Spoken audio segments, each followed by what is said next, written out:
Behind you. No, I'm not getting any audio.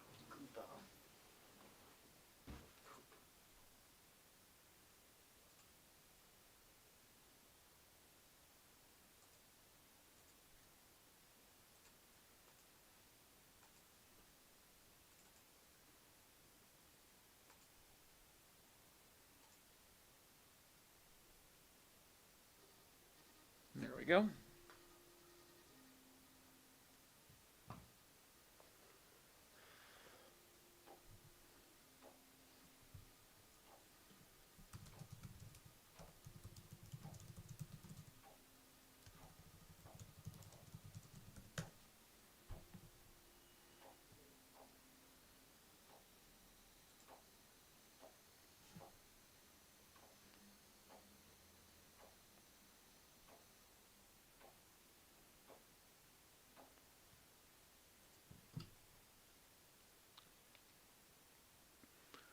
Okay, let's. No webcam yet. No, those should be on. Turn that off. Okay, I think we should be live. Hello, everyone. Let's see. Well, people are in the chat at the very least, and I think I'm showing up on my screen. Hello, everyone. Hello, Monsieur Gidain. I think we have someone that maybe George can practice her French with. We got 80s Retro Gamer is also in the stream. Constar, hello. So we're going to be playing F-Zero today because I have, and this will be a little secret for everyone who has entered the stream early, but I have this ambition to play every Super Nintendo game. I don't know if necessarily I'll stream all of them, but I want to do like a rating, like maybe by, I think by year, and then maybe sometimes by like quarter, depending on the number of games. Because like remember, this is like 1990. I think there were like, what, 9 games that came out for the Super Nintendo at the time. So, yeah, yeah, Constar, F-Zero. You know, I was actually really surprised because I hadn't played F-Zero until about maybe 2 years ago. And I'm like, even still today, blown away by just how good it actually is. So I think... Actually, let me see if I can... Yeah, at least we can get something going on the stream. I'm not going to play yet. I'll start playing in a few moments. At least we've got this nice, beautiful intro screen. Hello, Danny, Randrick. Welcome to the stream. I think please tell me if there's any audio issues because I can't hear the stream itself. Although I guess if I got a microphone, or a headphone, I probably could. Oh, no, wait. Oh, I have the desktop audio turned off. Hold on. There we go. It should be now, although I don't think you can hear it. Yeah, wait, no. You should be able to hear it now. Let me know if the desktop audio is overpowering the smooth baritone of my voice. And we'll just start we'll start in a few minutes.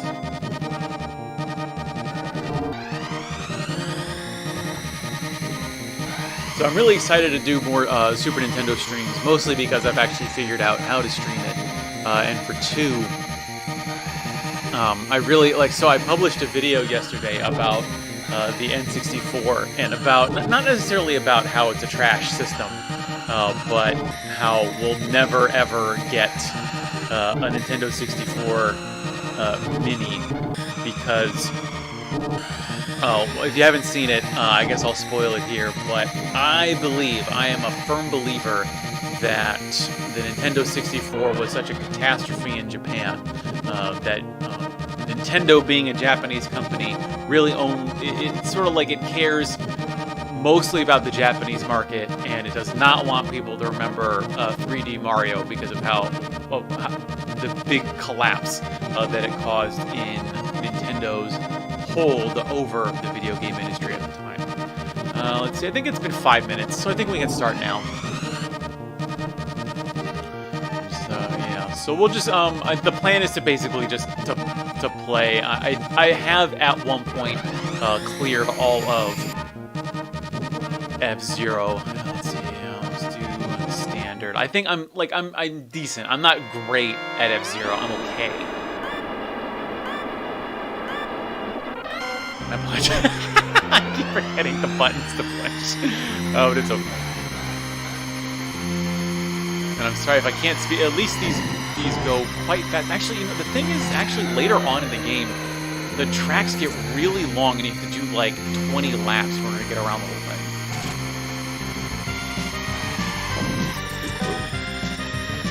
So you have to do both. You got to do the drift. It's like it is just. And I think actually the way that F-Zero works is that you're not actually moving your character. You're not actually moving your car.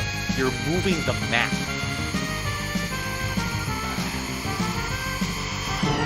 When you play F-Zero, it's incredible what they did and what they were able to do with the Super Nintendo at the time. And thank God F-Zero is still affordable, because there's one of the F-Zeros for the Game Boy Advance. It's like F-Zero Climax, I think it's called. It's like a $150 game now. It's like crazy how expensive it is. And then I think other expensive F-Zero games, there's the F-Zero for the 64 TV. That's, I think, getting up like somewhere like, it's like 60 or 70 bucks now. But it's also, I think it's just the add-on. I think it's just like the custom track maker. F-Zero for the 64, I think it's still relatively cheap.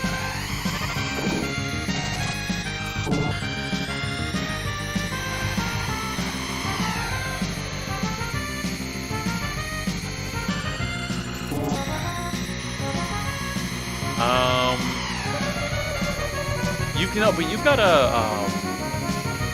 if we could find another micro USB cord, and because you've got that pink PS4 controller, right? So I'm pretty sure we could plug that in and we can get it to work. We could theoretically do it too. That's packed up somewhere in the spare room.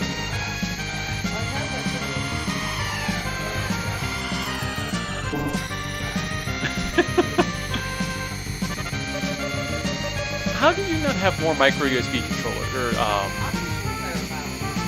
cords? Because you always use mine. Yeah, it's the one I use, an Xbox One micro USB cable with all of my cords, just to be a rebel. Even though well, I mean, of course, I'm playing on an original system right now. Of course, I would never go to archive.org and find.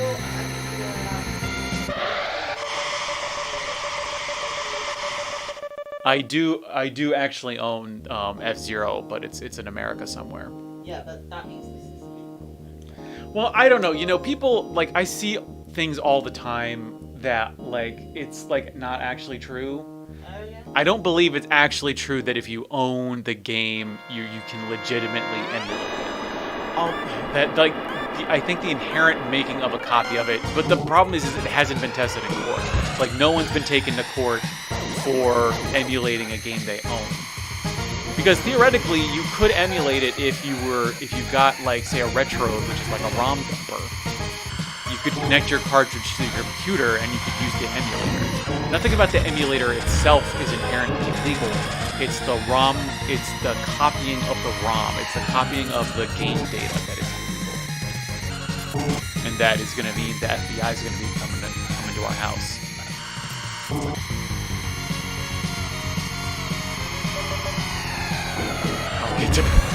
Yeah. Well, they're gonna have to extradite me for video game crimes. I wonder, can you commit any? There's a great Twitter account. It's like Video Game Geneva Conventions, and it's like it tests to see if you can commit any war crimes in a particular video game. So I wonder if you could commit any war crimes in F-Zero. I mean, you can blow up other cars. And I feel like that would mean you could kill civilians. But Captain Falcon is a uniformed military officer. Therefore, I believe in F-Zero you can commit war crimes.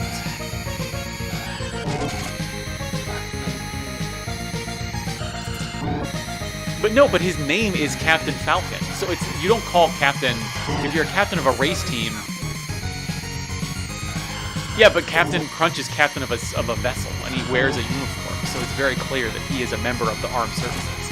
Just as I believe that Captain Falcon is a member of the F-Zero Armed Forces.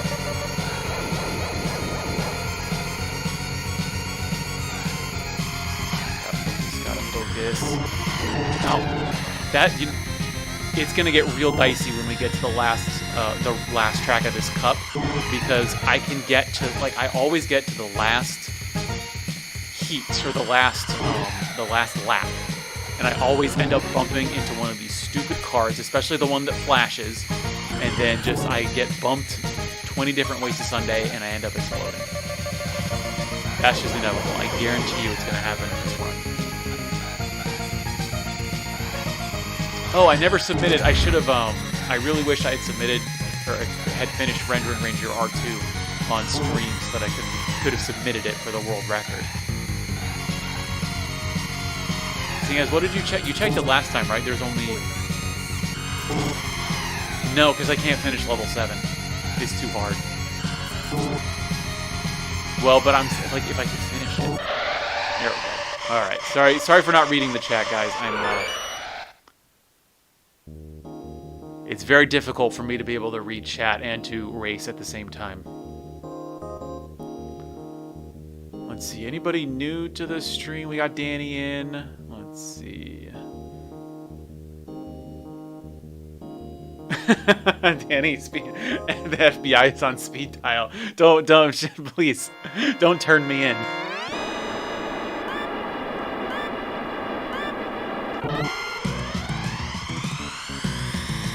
I wonder, has anybody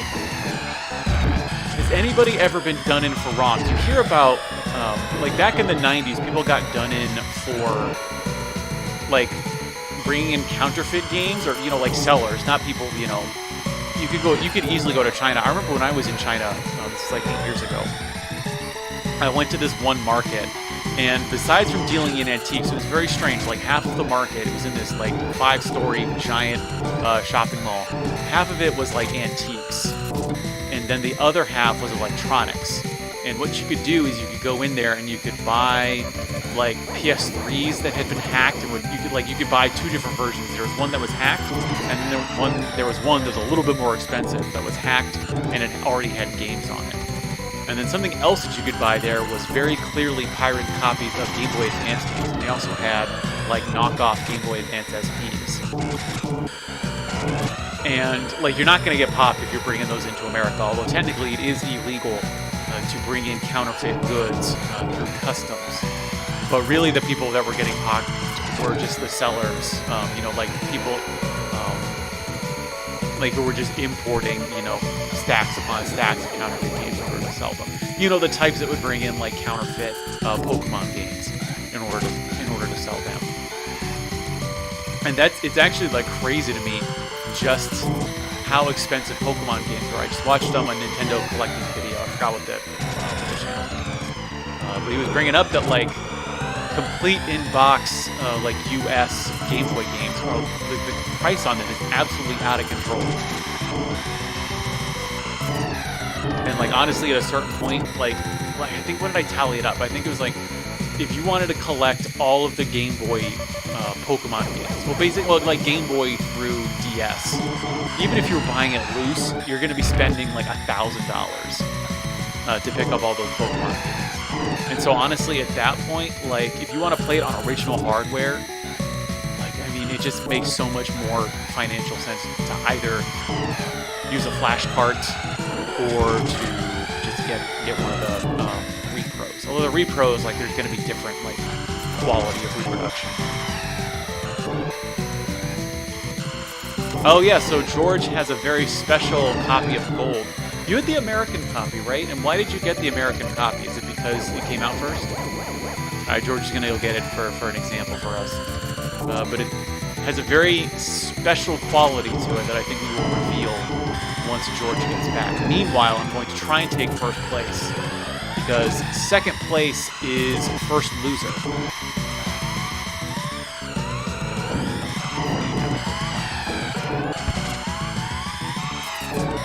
Oh no, I have to be third if I'm gonna actually go forward, or I'm gonna lose a life.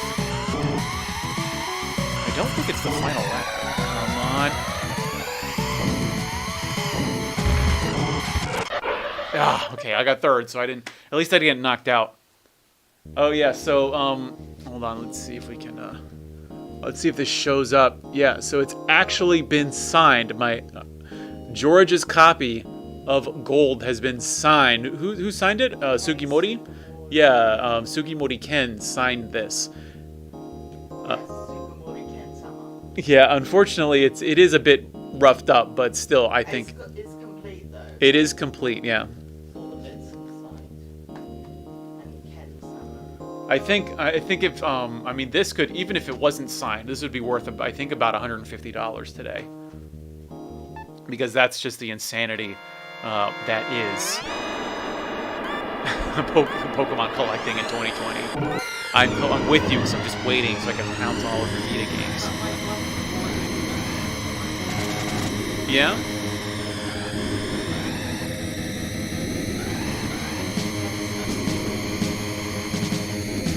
Yeah, and I think... Yeah, you know, I'm surprised I was never able to get you into Pokemon card collecting, since Sugimori did a lot of the art. Alright. Sit down. Come on, no!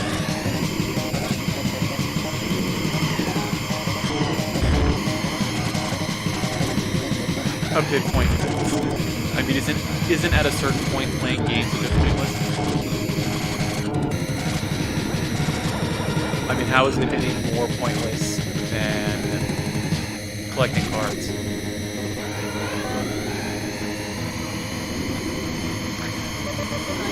Aren't you also just looking at games on a certain level? No, I mean like you're looking at the screen. Waka waka. I can never catch the boosts. I gotta get this health up and then not die. Oh shoot, I mistimed the boost.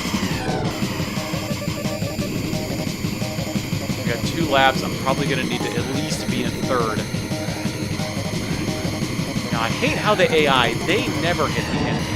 Or not the enemy, the Civ cars enemy. That's because I'm Captain Commando and I'm about to commit some war crimes.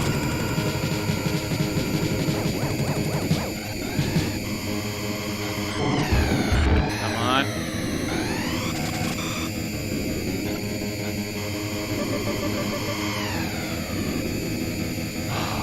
I would say in general, I probably prefer Mario Kart. I mean, as a series, just because, I mean, when was the last F-Zero game? Like, probably the one for the Cube, right? I don't think F-Zero, there was never an F-Zero for the Wii, I think. And I'm really surprised we haven't seen one for the Switch.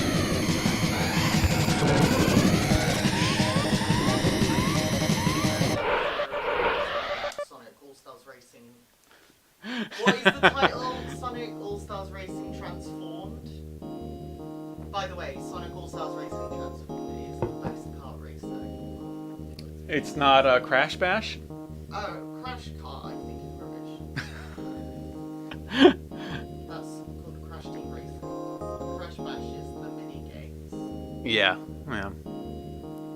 He pretends he knows about video games, but he doesn't. Let's see, Dijane is saying, last February I found a hard-off near Wakayama with a full, complete copy of Pokemon Green. The box was a bit damaged, but 300 yen, so it's about $3. Yeah, it's crazy. I've got a video idea cooking where I want to compare the Japanese prices on Pokemon games with the American prices, because it's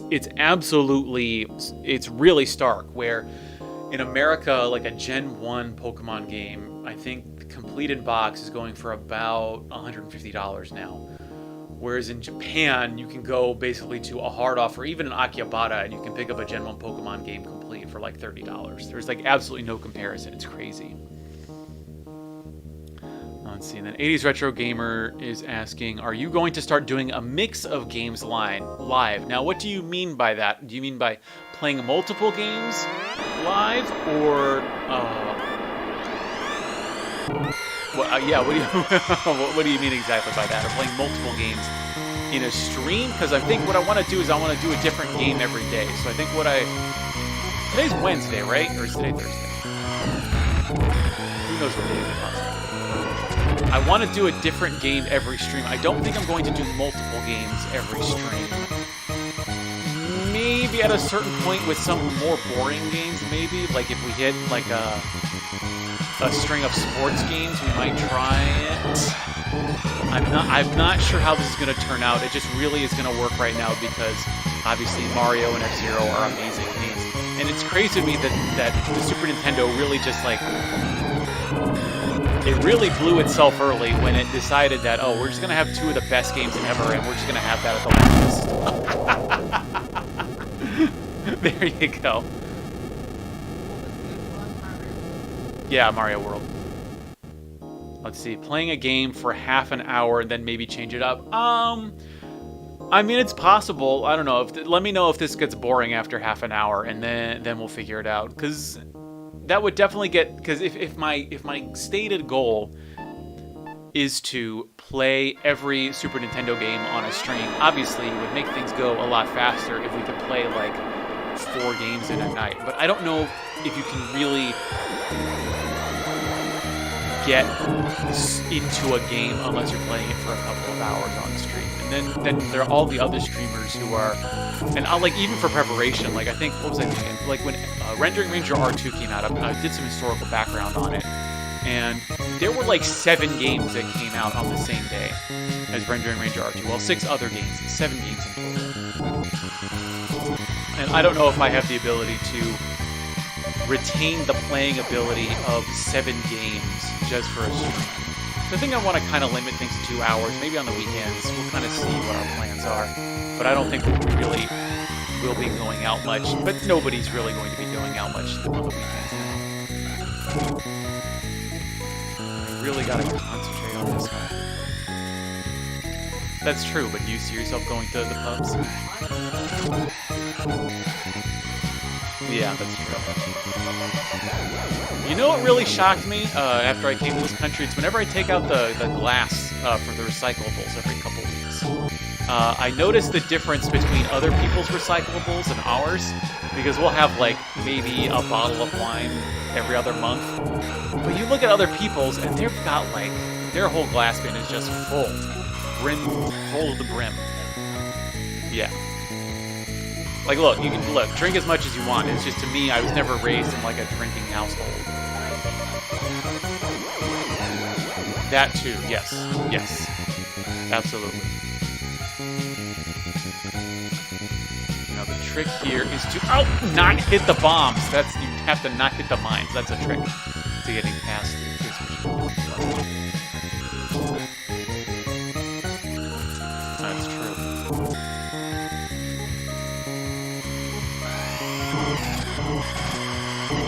Oh, come on. Professional.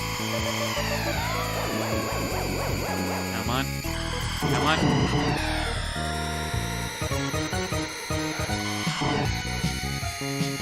Yes! Come on. I think this isn't the last lap, is it? It's gotta be. No, it is, because rank 3. This is the toughie. This is the tough one. Kids, I gotta blast the next one if I can make it through. Yes! Alright, don't usually get that done. Whew!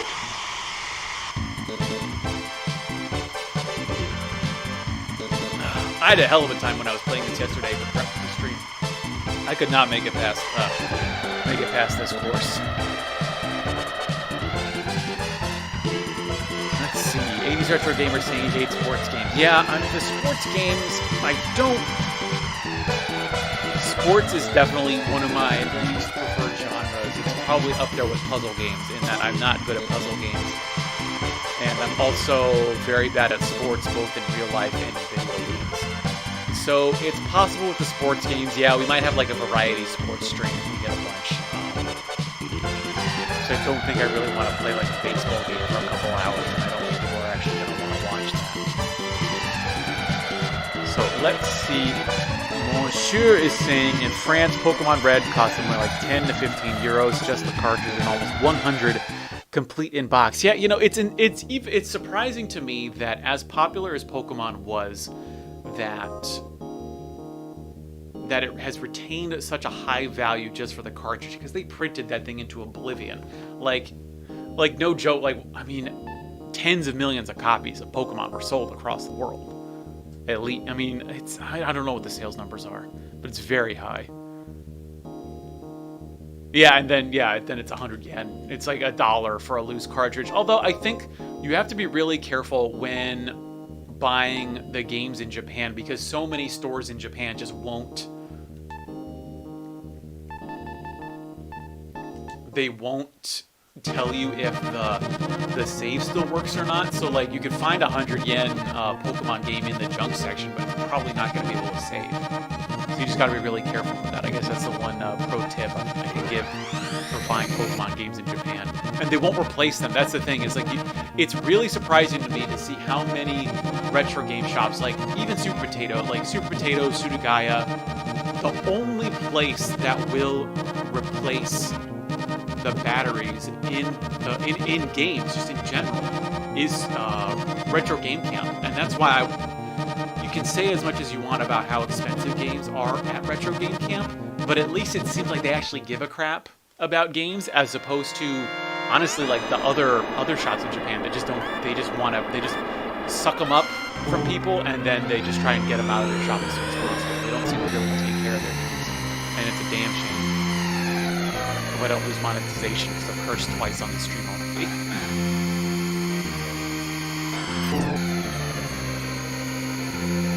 Oh no, it splits! It splits!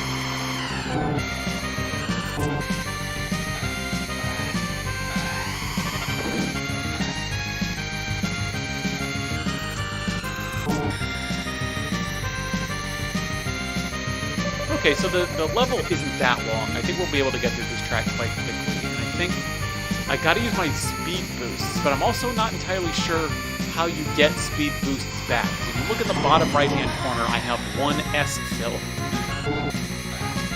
And I'm not sure how I fill that bad boy up. I need to use it sparingly, and I think... Yeah, there we go. See? Yeah, okay, didn't overshoot it. This right here would be the prime place to use that turbo boost. Is right before the, what would you call it, the finish line? What do you call the finish line when it's not yet the finish line? The lap line? Past the start, I guess.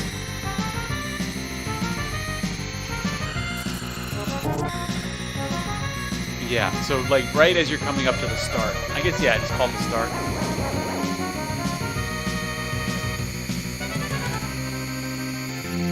Would you say that I play video games now? George has very often said that I don't play video games, even though I play them every day. I do now because I have to prep for this. So what my plan to schedule is I will play the game the day before, just like for half an hour to an hour to get a feel for the game. And it's much easier for F-Zero just because I've beaten it in the past. Whereas if it's a new game, that might be a bit more tough. I might need to play it for a couple hours just to get the feel of it. So my first objective is to play all of the Super Nintendo games, and then to sort of build on that with the channel, I want to do best of videos. Where I think what I want to do in a couple weeks is do like a best of the Super Nintendo launch window. Yeah, that's how you do it. Kill, welcome to the stream. Yeah, it is. F-Zero is a real gem. Honestly, I definitely would say that I like F-Zero more than I do Super Mario Kart. Now, I would say that, like, by the time you get to Mario Kart 8, I would say I probably like... Mario Kart 8 can get fast enough, especially when you're playing, like, the higher CCs. I think Mario Kart 8 could give any modern F-Zero a run for its money, but then I say that having not played any modern F-Zero. The only F-Zero I've actually played is this one.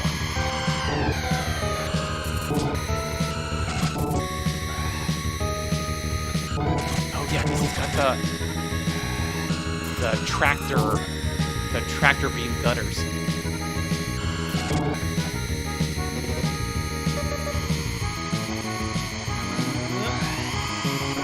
Jump over, and it's always somewhere around here. You can't hit anybody before you get onto that boost, because if you do, you don't hit it fast enough, and you end up just whiffing it into the abyss.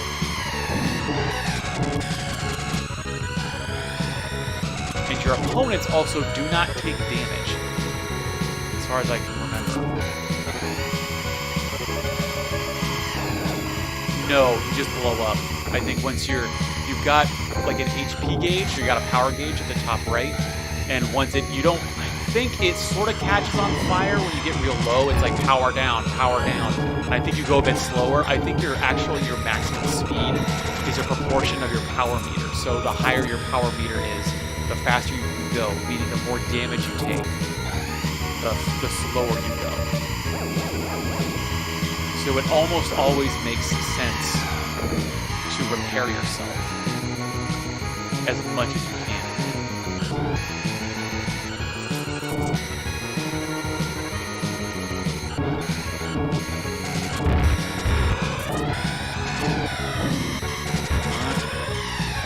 And I think also that your opponents in this are also rubber band AI, so that they will...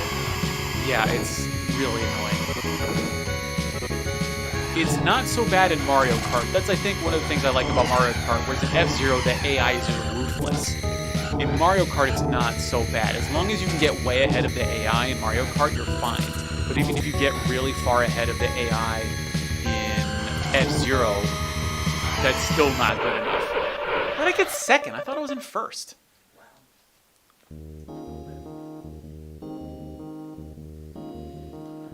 See, 80s Retro Gamer saying, yeah, I need to practice some games before I video the gameplay. Absolutely. I've tried to do some blind streams before, and it never turns out well.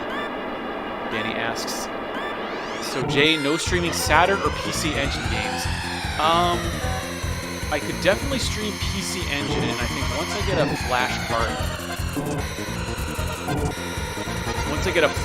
I could definitely start that, since I have...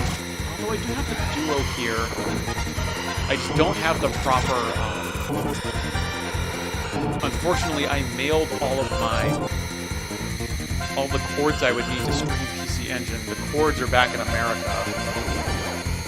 I could get a PC Engine stream going through some other nefarious means. But I think the thing is, the answers to the survey were very enlightening to me. Where I think the majority or the plurality of folks wanted more info, they wanted more videos and streams about Super Nintendo. That I can't remember what exact order it was. It was Super Nintendo, GameCube, and Sega Saturn. Now I've actually hacked a memory cartridge for the Sega Saturn to where I can play games through nefarious means on original hardware. The problem is, one, actually finding through nefarious means these games. And I can't do that yet because I don't have my Saturn with me. And the emulation for Sega Saturn, I've heard mixed things, but I don't really trust Sega Saturn as much as I do Super Nintendo emulation. Because at least with Super Nintendo, pretty much every game you can emulate properly. At least within look, I'm not going to use Hygon or SNES to get 100% accuracy. But just, there are a lot of games for the Sega Saturn that you don't run on modern emulators still. Because a lot of, especially the obscure Japanese ones, it's like, why would you mod your emulator just to play one game from Japan that nobody remembers, no one's ever going to try and emulate except for me, who's crazy enough to do it. Although it would be cool, because there are just so many forgotten Sega Saturn games out there that just, have just been lost to time.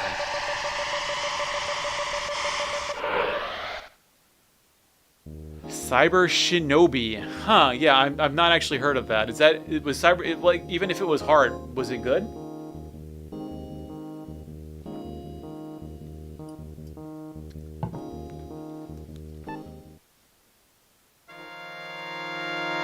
White Land. Oh yeah, I can't remember if this one was difficult or not.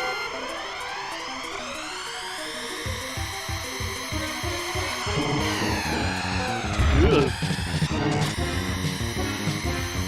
It's not like, oh yeah, because it's got the ice. I remember this one. Yeah. Yep. Oh yeah, because it's got the things on the track that once you touch them, you can take damage. It's really annoying. And then you've got these icy portions where it's like, I don't understand if it's supposed to be like actual ice or if it's like future ice that is affecting your obviously anti-grav car. It's like, why would ice affect your floating car? But hey, maybe it's future ice.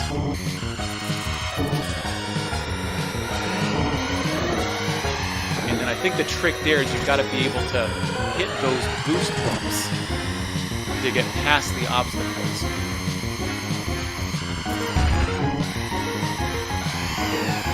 Oh, I got tricked. I thought it was a straightaway.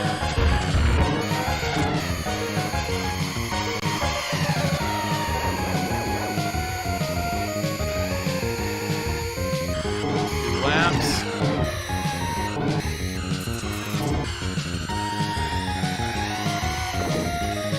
Why did I get that boost? That's so weird.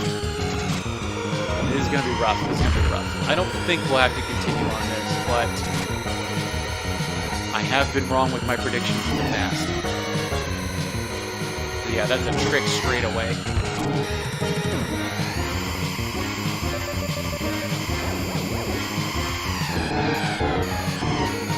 And the other thing about using your boost on the start straightaway is that you're gonna, oftentimes, at least in my case, this might be different for people who are better F-Zero players than I am. I often need that straightaway to repair my vehicle.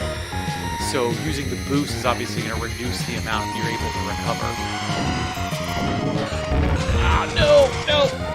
That's rough. This is gonna be dicey. And I think what's really interesting to me about F-Zero is that it's not that you need to be rank 3 by the final lap. It's if I was lower than 5th on that lap, I wouldn't have made it.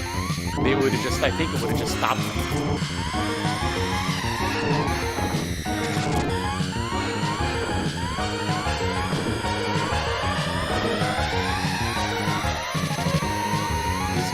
I think if I use my...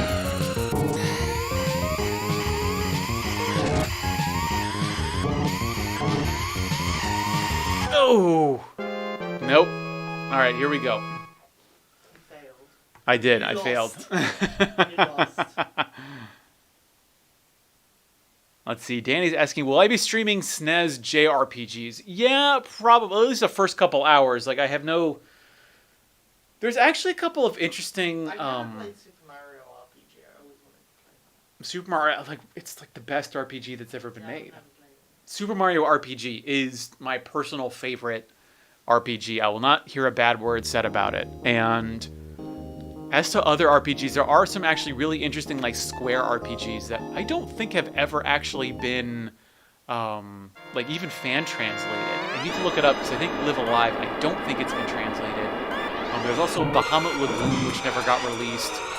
There's a couple of them that might actually be interesting case to do like a walkthrough of, or like a translation walkthrough. That's a possibility, but if I was going to do that, I think I'd do a more like modern game. The only problem is that most modern games now are getting simultaneous worldwide releases. So it'd be tough to find a game that like no one else is streaming like I did with Persona 5 years ago. Persona 5, doing that Let's Play was actually really instructive because Persona 5 did a lot of like colloquial or like, you know, the way people actually speak Japanese, not just the book learned Japanese, which I'm mostly used to. So it's really fun learning a lot of Japanese knowledge.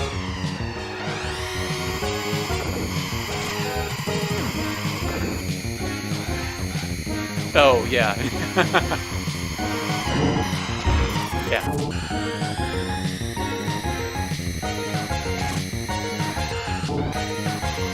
Yeah.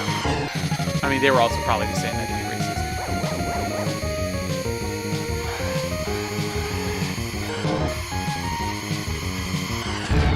No, no.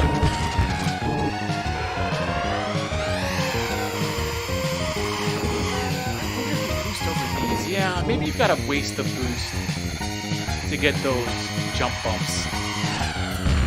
That way you can overcome the damage, the negative effects of the damage, as well as the slowdown. That might be my new strat as well.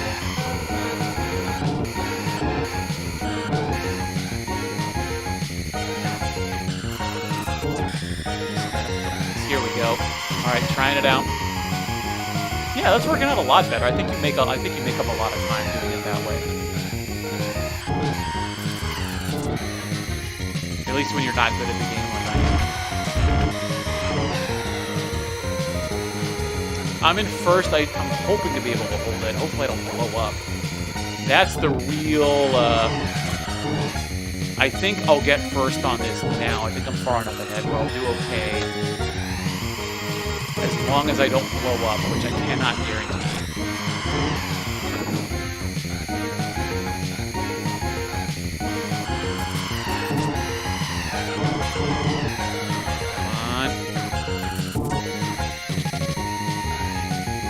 Booyakasha! Okay, there we go. Your culture. Yeah, it's from Ali G.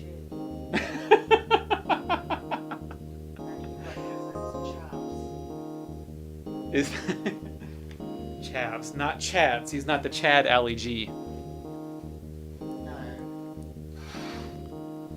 Let's see. Cyber Shinobi was, let's see, not like the first Shinobi. I think it was a cash grab game. So do you mean they just like did they have the Shinobi license, or did they just like, we're gonna name our game Shinobi and hope people think it's a sequel to the original Shinobi? Yeah.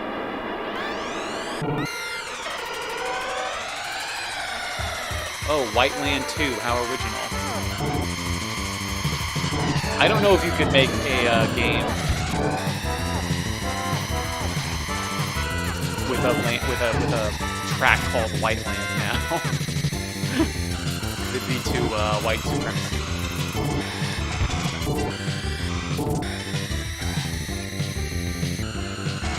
But then again, they also, I think, what was it? Oh, I was playing, what was it, Wave Race? There's a wave. Oh, shit. You gotta use the boost. You gotta use the boost. Yeah, there was a game called, the original, or not the original, but the Wave Race that came out on the launch of the GameCube. It had a track called Ethnic Cove. It's very strange. I don't know why they called it that. You're allowed to say ethnic, though. Like, ethnic. Really?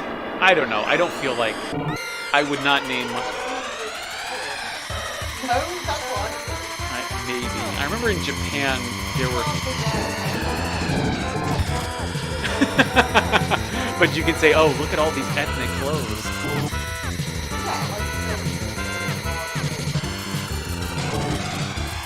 I don't know. I would. I'm too much of a corporate play it safer. I would never do that.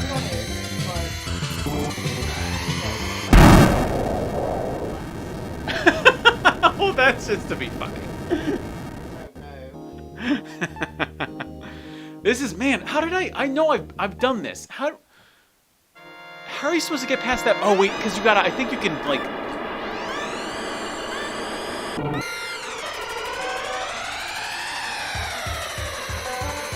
I think I'm not doing it properly. I think you've got to actually, like, use the directional pad. Am I wrong? We'll see. May have to run this cup all over again. Hasn't been that difficult so far. Figured out the trick to the first play.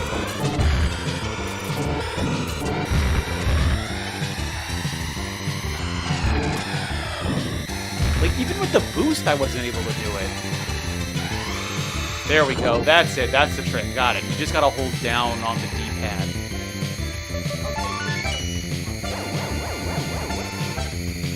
The sound sound of it? What do you mean? No, I can hear it fine. It's not the sound, it's just I didn't know that you had to hold down. I think when you hold down, it's like you're veering up with your car.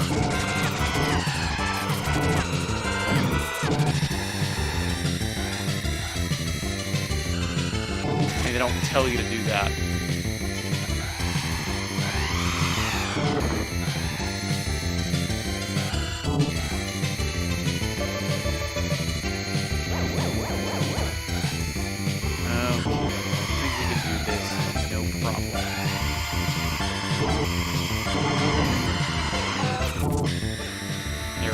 Cut him off. Power slide!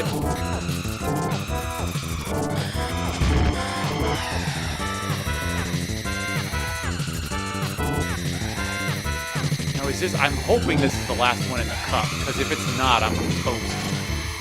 Because if there's another one that... Yeah, I've only got one life. Yeah, that's what's really weird about F-Zero. I think it just adds to the tension.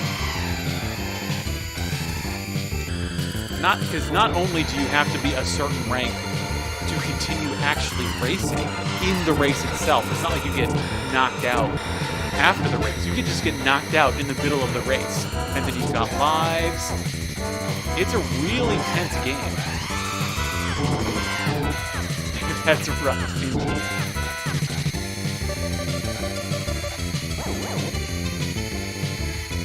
2 boosts. Really now I really want to play the N64 and the GameCube F-Zero. It's a real shame. I'm surprised that as desperate as Nintendo was during the Wii U era, that they did not come out with a Wii U F-Zero. Like I felt like I'm not surprised they didn't come out with one for the Wii. Oh no! The exploding car! It's always the exploding car! If that's... Yeah, we'll see. I might get one more shot at that track, because it means I'd have 0 lives left. Yeah, I'm getting hot. Okay, yeah, so this is it. This is the last chance. Of course not.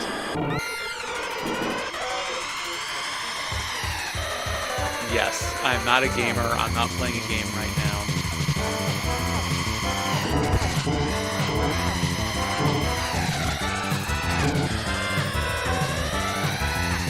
Yeah, so it's 30 years old, actually. I actually think that makes me more of a gamer than you. What do you have to say about that?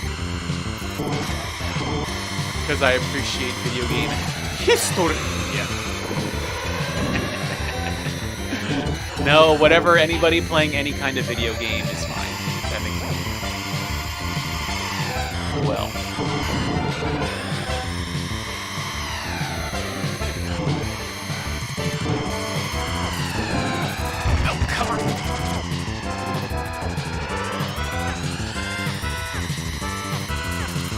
Well, I think if you don't want to be labeled as a gamer, I think if you're just that one, if you just play mobile games on the way to work, and you wouldn't label yourself a gamer, then fine.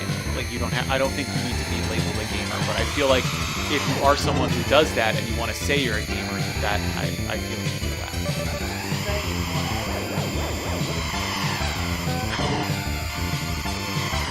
Well, I would accept someone if they said they were a gamer under those conditions.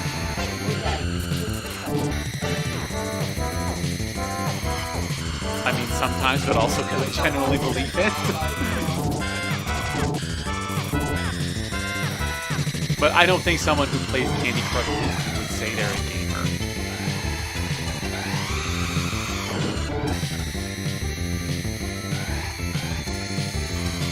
Focus.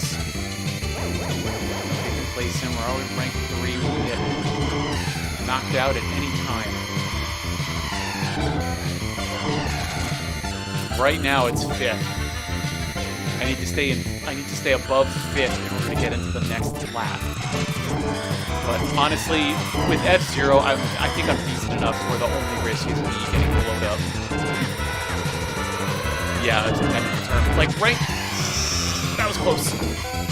That was too close.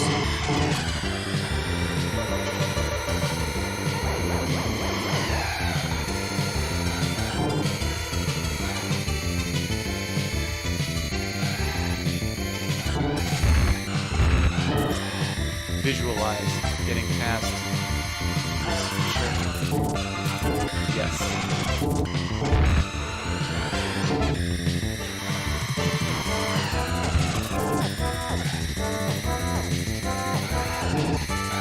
Come on. All right. Okay. Don't get blowed up.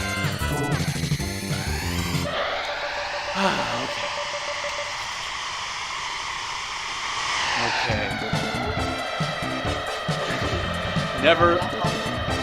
You'd never 80s retro gamer. You'd never lend me your Lamborghini. That's very disappointing.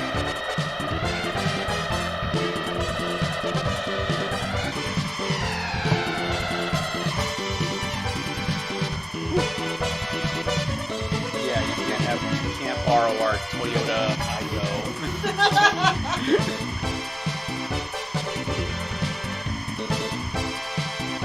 Honestly, for as expensive as that car was, I feel like it should go faster.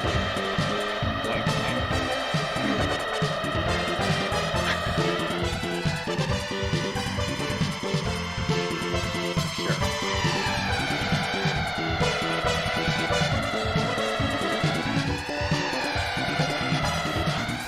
How much is a normal Toyota Igo?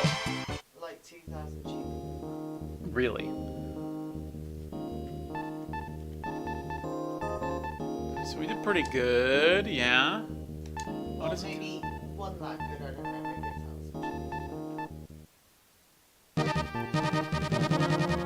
I think there's like a secret mode, right? I think once you beat all of the leagues, I think the next set come up. No, I'm on the third cups, but I think there's another 3 after this.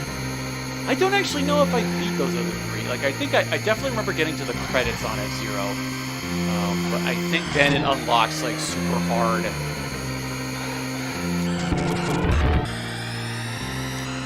Like, this is already too much. There's already, like, too much going on here. We might, if I can't get past this, I think we'll go back to the original cup, but we'll do it on hard mode.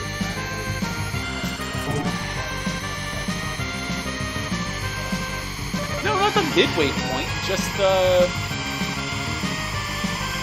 oh, dude, I'll work on this a couple times, but I don't want to keep doing the same cup just over and over again. I guess, but you like to watch speedruns, so it's just people doing the same thing over and over again, right?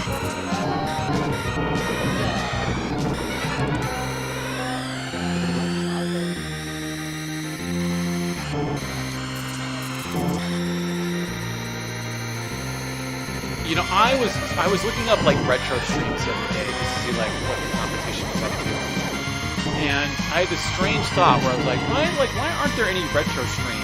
Like, there don't seem to be that popular. And then I realized that actually the popular retro streams are just all the speedrunners. Like, those are the retro streams of the modern era that you gotta follow.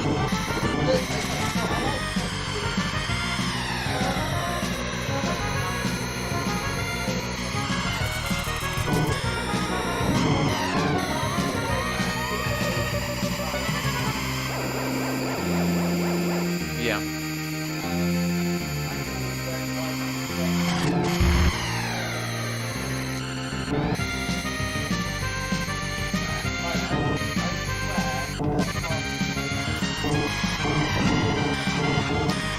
Yeah, you think so? That's half of your brain's storage space is Pokemon knowledge, like stab and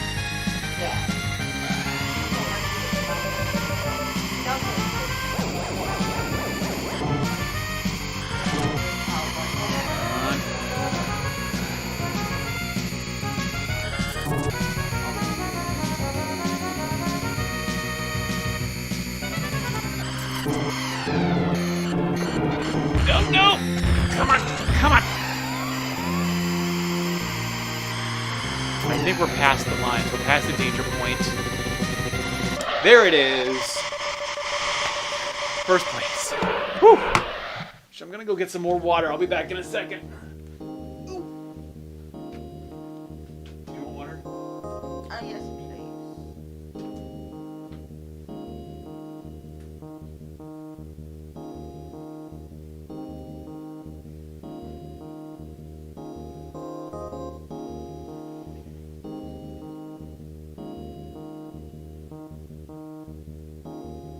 I need to get one of those like gallon jugs.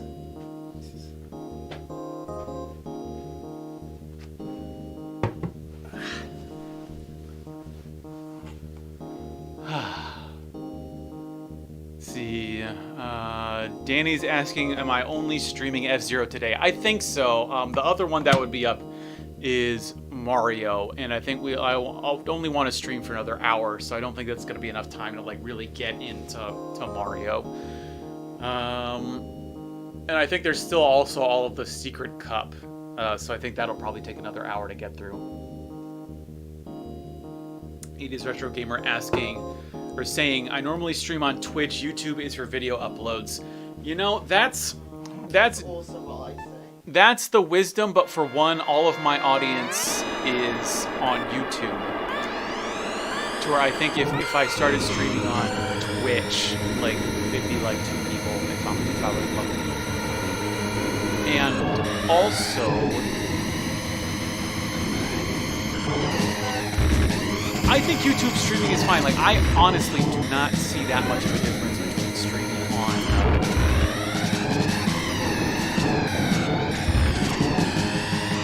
Yeah, that's true. Although I think YouTube is starting to like basically just copy Twitch. I think they've introduced a few things that I want to start trying out.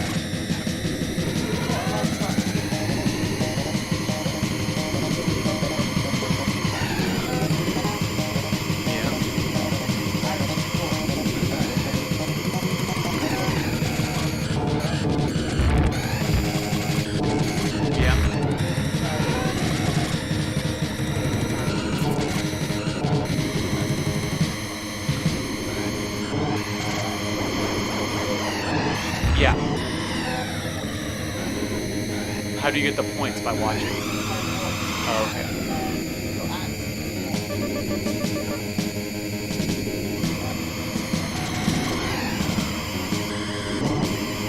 Oh, yeah. Yeah, I think as a platform, I think Twitch obviously has more options and more things to make the stream interactive, where YouTube really hasn't figured that out yet.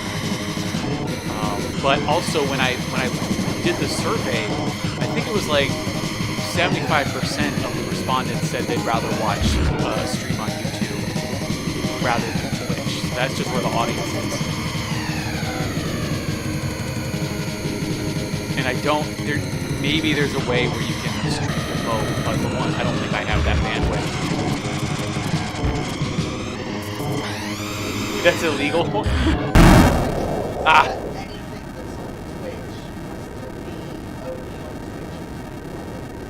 Oh, yeah? Yeah.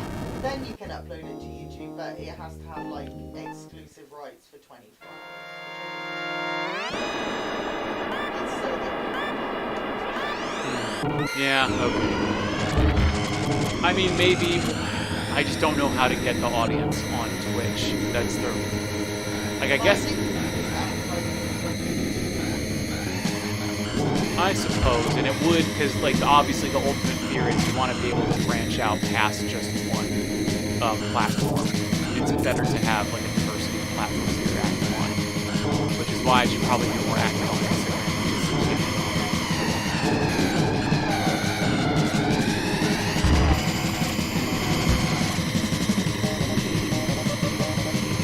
Yeah.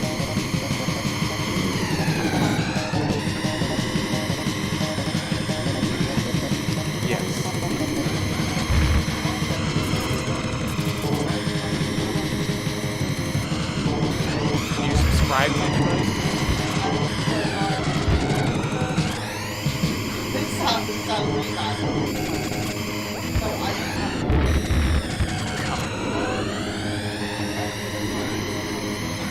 Have given you a subscription.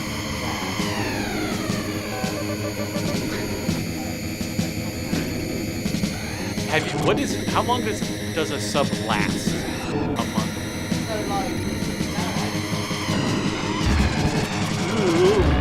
Yeah.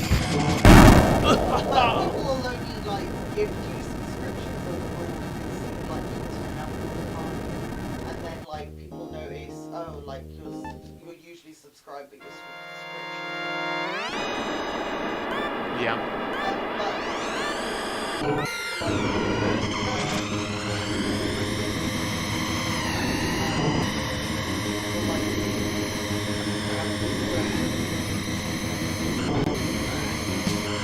Yeah, right. Yeah, I mean the streamer's still getting paid, so I don't know.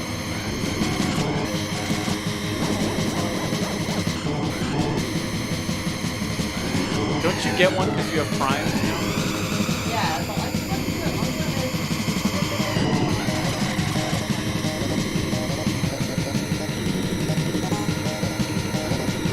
Let's go yell at Jeff Bezos. Where's my Twitch subscription?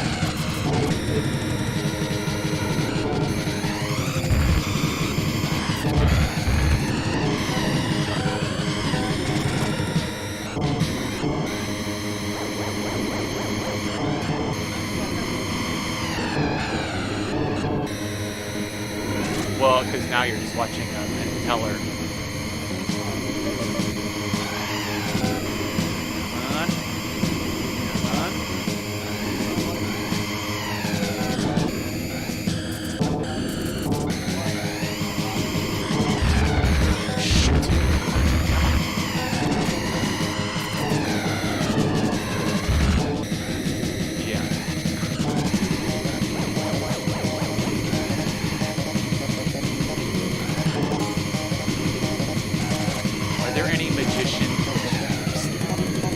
Must be.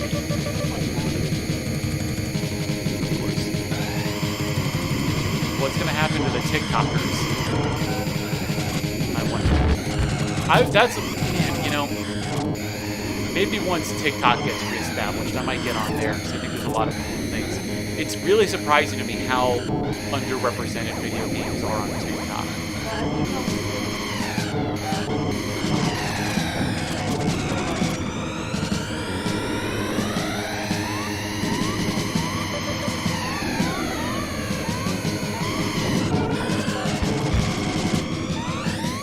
Yeah.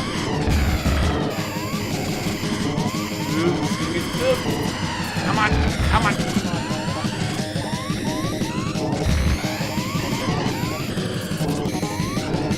Yeah, that's true, but I've also, I think if I formulated an actual strategy, then I could do Instagram, and now that Instagram's like basically just trying to become TikTok. Okay, at least we cleared that one. That's not so bad. And I think now that I'm recording more gameplay, I think there's really a space on Instagram, because my problem with Instagram as it stands right now in terms of video games is it's just like 99% of it is just people taking pictures of video games. Yeah. There's not a lot of gameplay. Well, yeah, because most of it's a photo,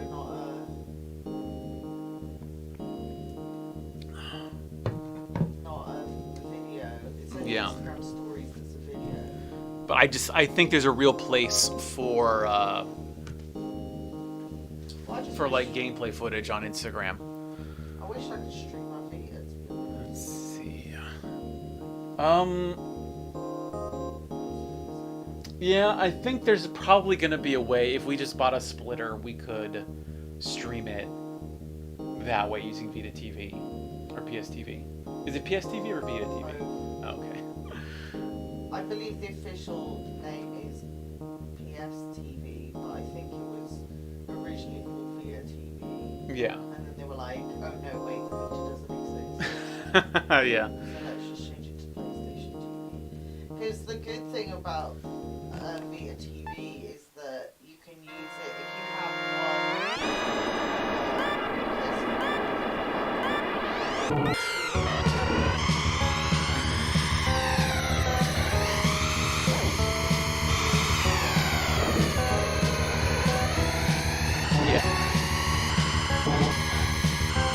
Have you tried that? Has it really worked? I think the Wii U really pioneered that, right? Yeah, 'cause it's got the tablet.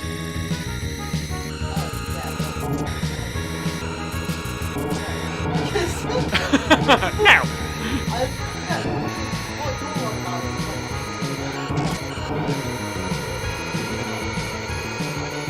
Did the Vita do it with the PS3? Oh!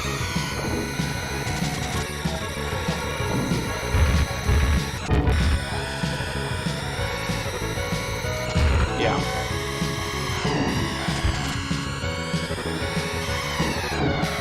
Of course.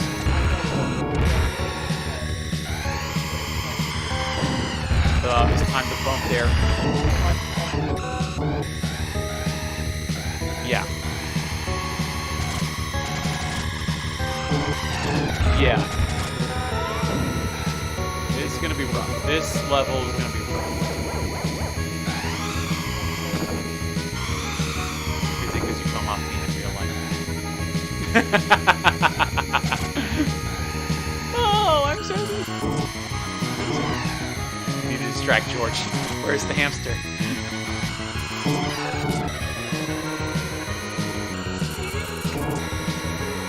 This level is not as bad as the last one. I think I can make it through as long as I don't explode. But I cannot promise that. Yep, there it is. There it is. I'm gonna have to do the cup over again. Let's see. 80s Retro Gamer is saying, you could advertise on your channel. You have a big following on YouTube. I affiliated on Twitch, but YouTube is your people. You can restream on both. Yeah. I mean, maybe I'll give Twitch a shot. I'll see how far I can get with streaming on YouTube, and then try out Twitch a little bit, see what the numbers are like, and then if Twitch works out, then yeah, then I'd have no problem doing both Twitch and YouTube. Because I do think they are distinct, and because streaming on YouTube doesn't really get you anything. The views aren't that great compared to the other videos that I do. And it's great to have the interaction, but obviously you can have the interaction on Twitch, even better, even there. Yeah. Yeah, and having your fingers in many pies, I think there's a lot to that. And so, 80s Retro Gamer, why didn't you like Instagram? I did not like Instagram, or I generally don't like Instagram. One, because I don't want to be caught in the endless cycle. So I think I don't consume Instagram, and I don't want to. I'm trying to quit social media anyways, very unsuccessfully. And I think Instagram is still very ripe to be taken over in terms of gameplay footage and screenshots and stuff, because I don't think, for one, it's already hard enough to, particularly for old games, not so much new stuff, since new consoles have screenshot functions and streaming functions to record gameplay. That was the real gate a couple of years ago. Even in the the early PS4 era, up until the PS4, it was so difficult for someone to get a capture card, be able to set it up, and be able to stream that way. Now it's a bit more even, but no one seems to have made that jump from recording gameplay or screenshots and then getting it to their phone and then posting that on Instagram. So Instagram, I feel, is still too real-life at this point, whereas I think there's still some room where you could insert some digital fantasy into it. Because I think it's too many steps for a lot of people, where you've got to upload the picture, you've got to take the picture from your console to your computer or to your phone, and that's too many hoops to jump through that I don't think people are really playing. So especially that was my problem with TikTok, was half the gameplay TikToks on there were just someone recording their television screen. Or my favorites, which were someone who would especially in the retro scene, it was people who they would mod their Game Boy to have LEDs all over it. And then they would just have that be their TikTok video. It was just their Game Boy lighting up.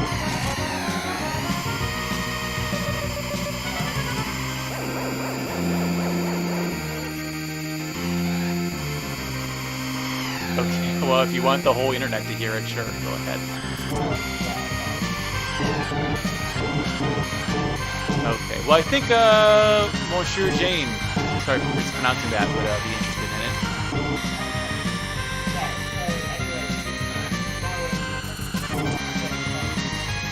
I heard you talking about that today. It wasn't today, was it?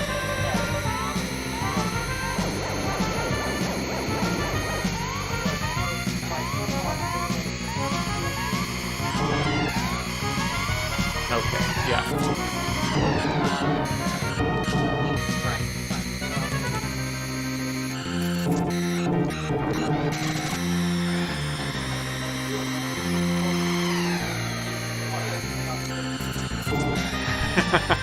Yeah.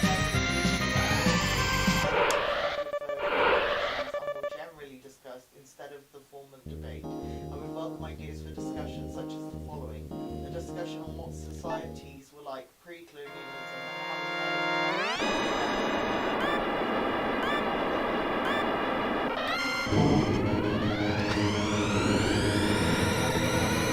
Oh God.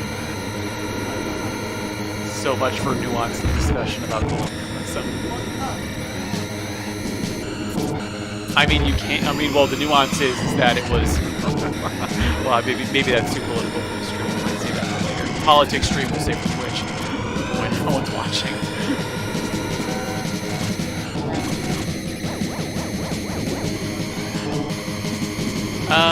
Not about colonialism.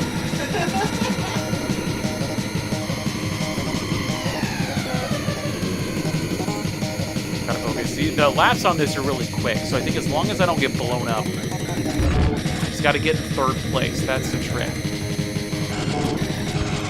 Not die and get in third place to clear this. I don't know if I can do both.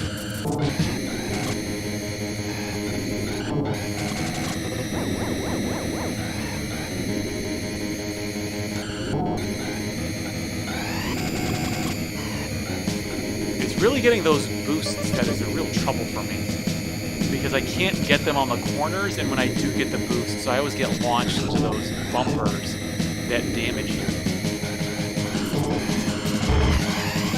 Not that time though, but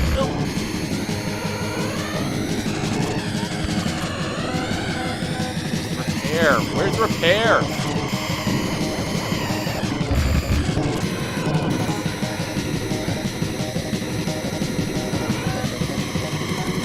Oh, I think if you're in the damage state, you can't get the floor boosts. Ugh. If I get hit once, I'm dead.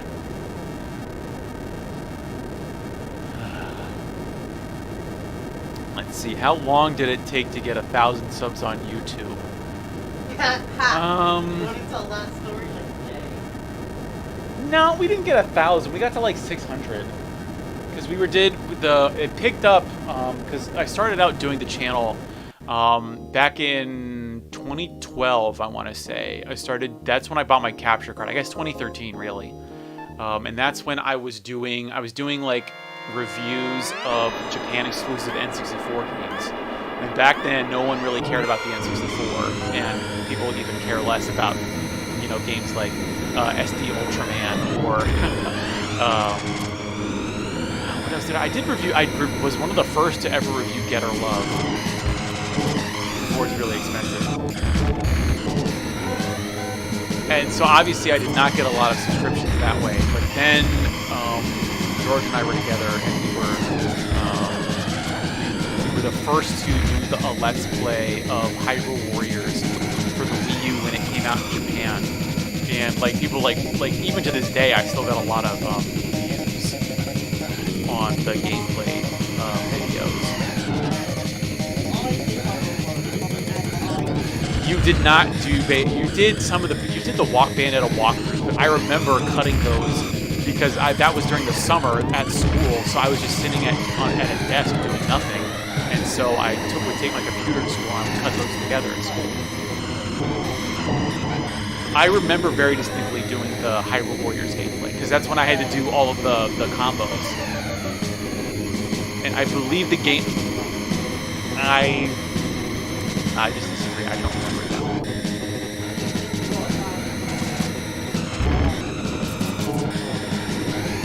That helped, yes.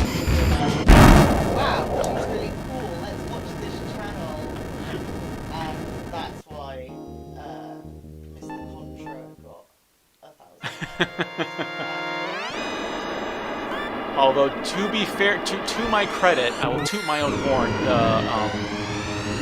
The Persona 5 Let's Plays, I mean, that got me like 4,000 subscribers right there. At least a couple thousand from that. I definitely got more subscribers from that.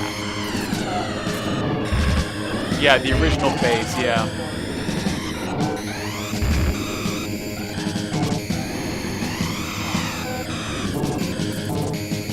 That was the good boost, and I think like that was back in like what 2015. So like obviously YouTube's a much different beast now. I honestly, and now the subscriptions are pretty steady to where I can get about 1,000 a year. Maybe not 1,000 a year. Depends on the month. Some months are like you get 50, some months you get 30. Yeah, some inside baseball here. Now that we're in hour 2 of the stream. Like honestly, like I don't know, like how many subscriptions do you have, 80s Retro Gamer? I can't. I'm not. I would pull it up now, but I gotta beat this lap because I really don't know how you're supposed to get a subscriber base these days. Like that's even for me. Like I want to grow the channel. Like I look at what all the other retro channels are doing. Yeah, that's like the goal is to at least hit 10,000. That's when you can. That's when you hit like a critical mass, and you like that seems to be when the algorithm kicks in.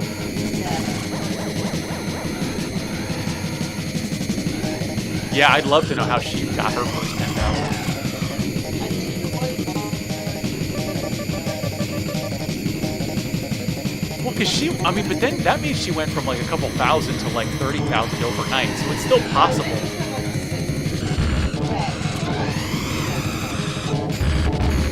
I think the thing is, you gotta at least, to get the bigger numbers, you have to like, you know, you gotta put in the effort like over years, because like we've got 6,000 now, and that's after doing this for like 7 years.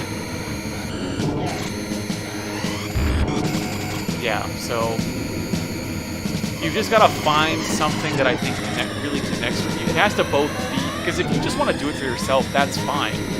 But then you also have to realize that then it's only gonna be you watching. Like, you gotta do something. If you want the numbers, which I don't think you necessarily want to go for, you've gotta do something that connects with people. Which is definitely why I've been doing a bit more clickbait in my titles and why I did the survey, because I wanted to see what people actually wanted.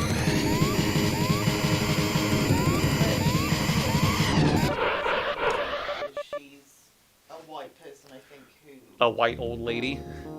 Don't.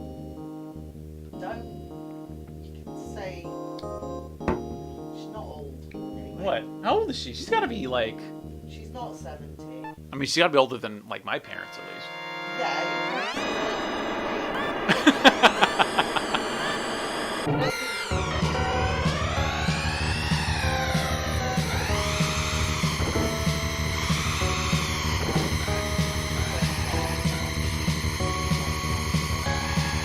Yeah, that helps. Yeah, JRPGs are still, I think, a real fertile ground because there's just so many of them. And people are really passionate about JRPGs.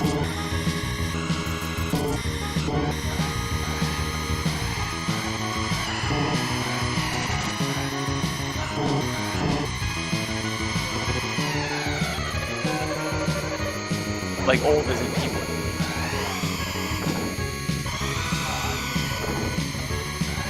I mean, anything for me, it's anything over 40. So.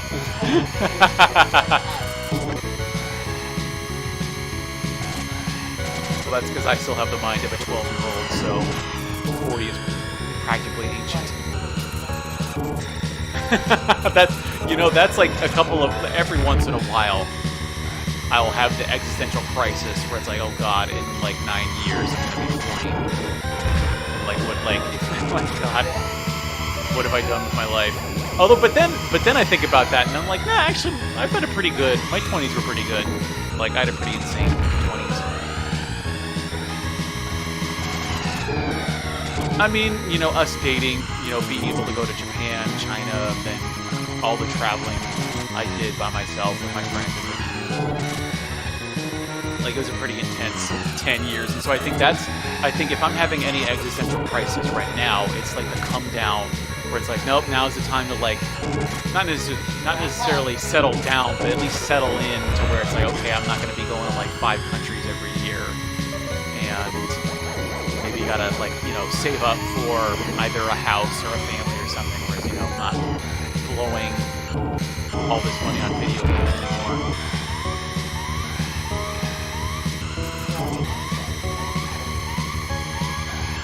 Yeah, I'm legit. I think I'm trying, like, even if I figure out a way to make money, I don't want to buy any games until the year 2022. It depends on if we go to Japan next year.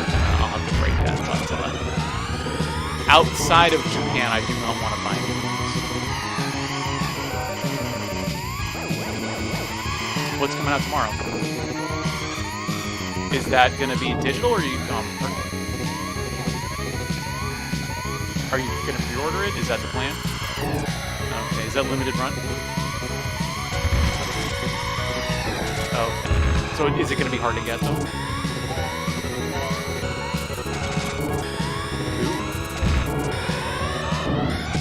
Oh, God. This is going to be rough. This cup's going to be rough, folks. It's just for some reason, like, get super exciting. Yeah.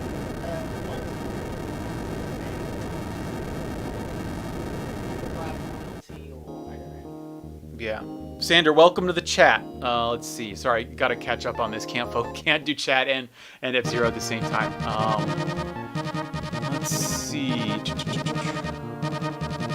Retro Gamer saying, I think I found your video because I watched a Walkabout Japan video. I like Walkabout stuff. Yeah, there's what's his name? Ramblemac? I can't remember his exact name, but there is a guy. I don't know if you're familiar with him, but all he does is he's got like this 4K video camera that he's got on a gyroscope mount, and he just walks around Japan, and he gets like 1 million views on his videos. It's crazy because he obviously like lives in Tokyo, so he'll just like walk through Shibuya or Akihabara, and at least I know his more popular videos have like 1 million views over the years. Wow. But even his new stuff gets like he's got at least like 100,000 subscribers. Wow, that's mad. Yeah. We should have been filming ourselves all along. Danny's saying he also came across the Japan retro hunting videos. Yeah, so the subscriber base for this channel is pretty eclectic, where it's like people who came from Persona, people who came from like back in the Wii U days. Of course, more recently, it's all the collecting, and I'm trying to expand that. Now I'm trying to actually get into the games themselves, into the games as a physical product. Although when I'm back in America and I have access to my full collection, like that's when it's just gonna be like full on. Like, here's the boxes, here's all the stuff that you find inside them. I'm still working on what to do with that. Yeah, because right now I think all the cool. Well, because I mean I've got all of my like really expensive and rare stuff with me, but although like most of my uncommon stuff is back in America. Yeah.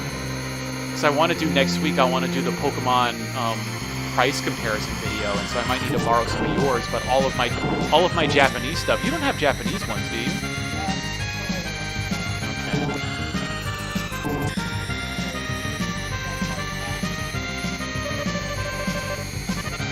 Yeah, because I've got virtually all of the Pokemon games in Japanese. It's just that most of them are in the U.S., and I've only got a couple of them here.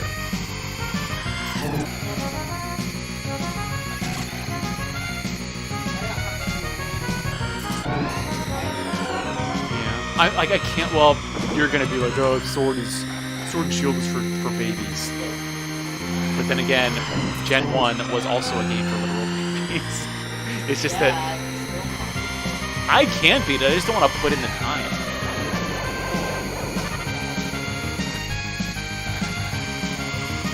I beat Fire Red. I beat that legit.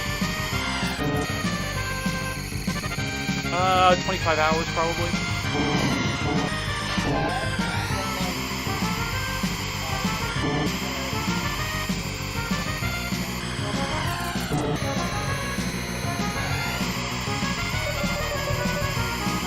Yeah. Well, because you know all the stats and stuff. I'm just like, oh, I like Charmander. He's really cool. I like Pikachu. I'm not going to evolve him because I want to keep him cute. So, like, I'm aware that. You're on another level, yes. You are very much the Rain Man of Pokemon.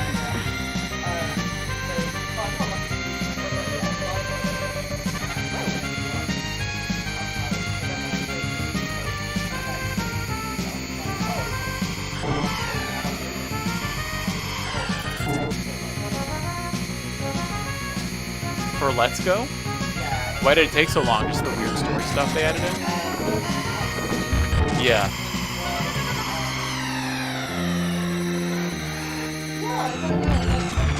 Shoot. I didn't...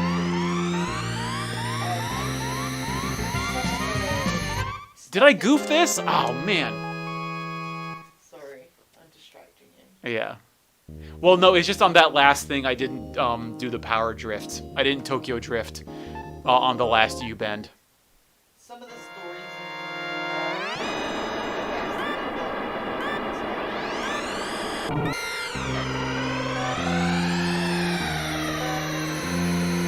Yeah, well, with the Pokemon Go style. I do want to play. I want to play Let's Go.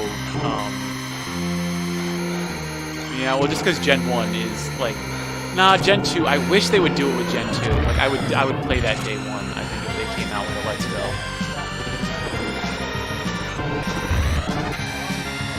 Oh yeah.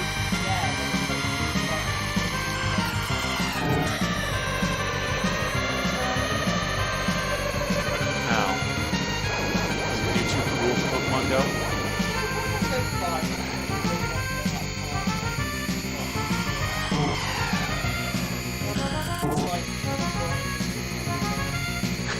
The worst part.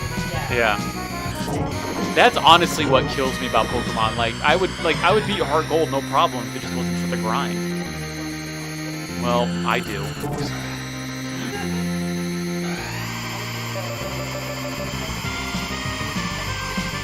Yeah, but that's because I choose the Pokemon I like, and unfortunately the Pokemon I like just aren't good. Yeah, but Scyther's like a cool Pokemon.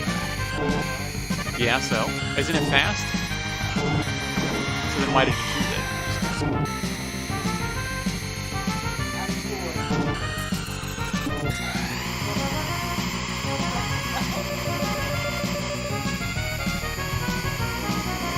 No, I need to put in a lot of time into the Pokemon.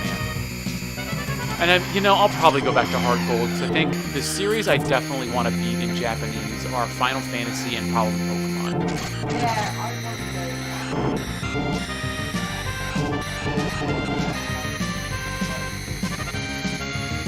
Yeah.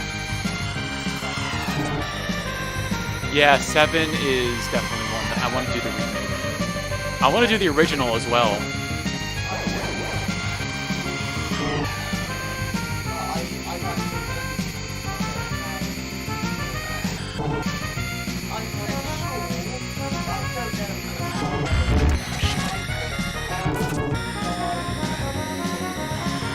She's gotta die, but just maybe she doesn't die at the same point.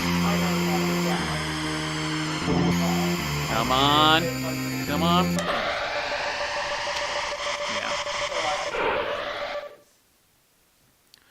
Let's see. 80s Retro Gaming saying, I say I only started 2 weeks ago, but I'm enjoying it so far. Yeah, come on, man. You got you're only 2 weeks in. It's gonna be a while before you get your first 1,000.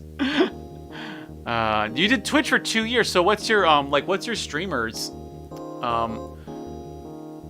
Twitch. Yeah, the thing is, I remember reading an article. There was an article on Kotaku recently about how there were like these chess streamers who were like going on there's a casual category in Twitch that's just for like basically just like streaming like your head pretty much. And just like just chatting. But they were doing chess streams through just chatting because the level of growth in just chatting was so much more. It was so much easier to get followers that way and to find people that way. than in the more established categories because it was a new category. So Twitch is just so overrun with everybody streaming that, again, it's the same thing with YouTube, where it's like if you don't already have an established base, I don't see how, unless doing it for years and then getting lucky at a certain point, how you're ever supposed to get like a sizable fan base. Let's see, Sanders asking, what is your main system to collect for today? I'm not collecting anything right now, but yeah, if I was gonna collect something, like if we go back to Japan next year, I'm probably just gonna focus on GameCube, I would say. 80s Retro Gamer, get an Elgato and screen share real consoles. Yeah, I do have my Elgato with me. Unfortunately, I shipped the retro cables back to America, so I can't stream the consoles that I have with me right now. But I will definitely be doing that once I get back to the U.S. in a couple months. Oh, we got some new people in the stream. Blame GDL. Hello, welcome. Where are you coming in from? And we also got Otaku Retro Nerd. What's going on? Stream Breath of the Wild. One of these days, I'll probably stream my Switch library one of these days. Maybe after I do some more Super Nintendo streams. My goal is to stream. Apart from I've got a lot of goals with streaming, but I want to stream all of the games that I have physically. And so obviously Breath of the Wild would be one of those games. There's going to be a point where Breath of the Wild is a retro game. Like, when did it come out? 2017? Yeah, I feel like so. Maybe in 2027, I'll stream Breath of the Wild back when it's finally considered a retro game. That's going to be absolutely wild.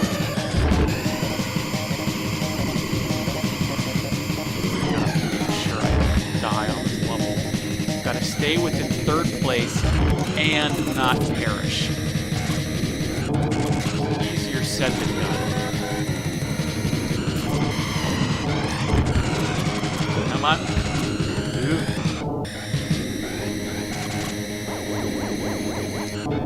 I wonder if you break on the repair pad, you can actually repair yourself.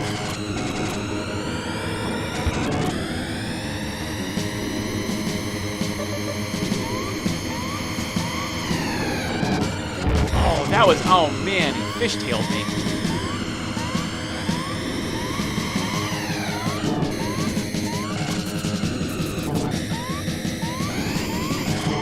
Did you get a micro USB cord?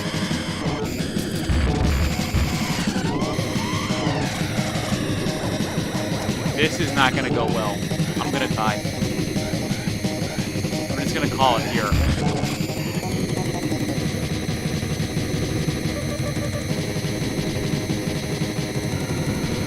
Gotta get past the rough patches, then the curves, then it's got the 90-degree turn after this.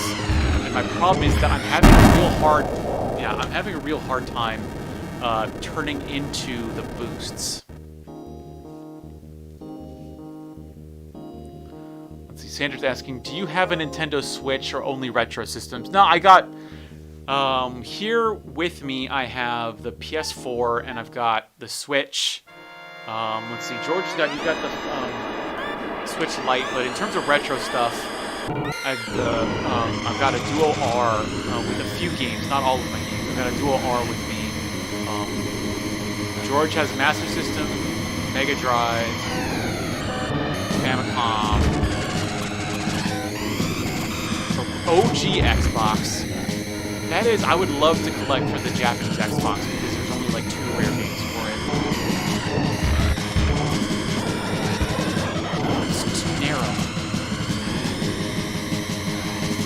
Yeah, and I think, getting a hold of a Super Game Boy. I've got a couple of Super Game Boys.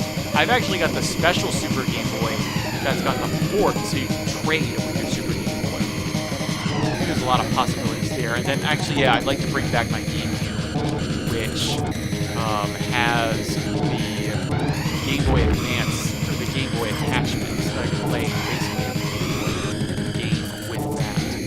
Although I...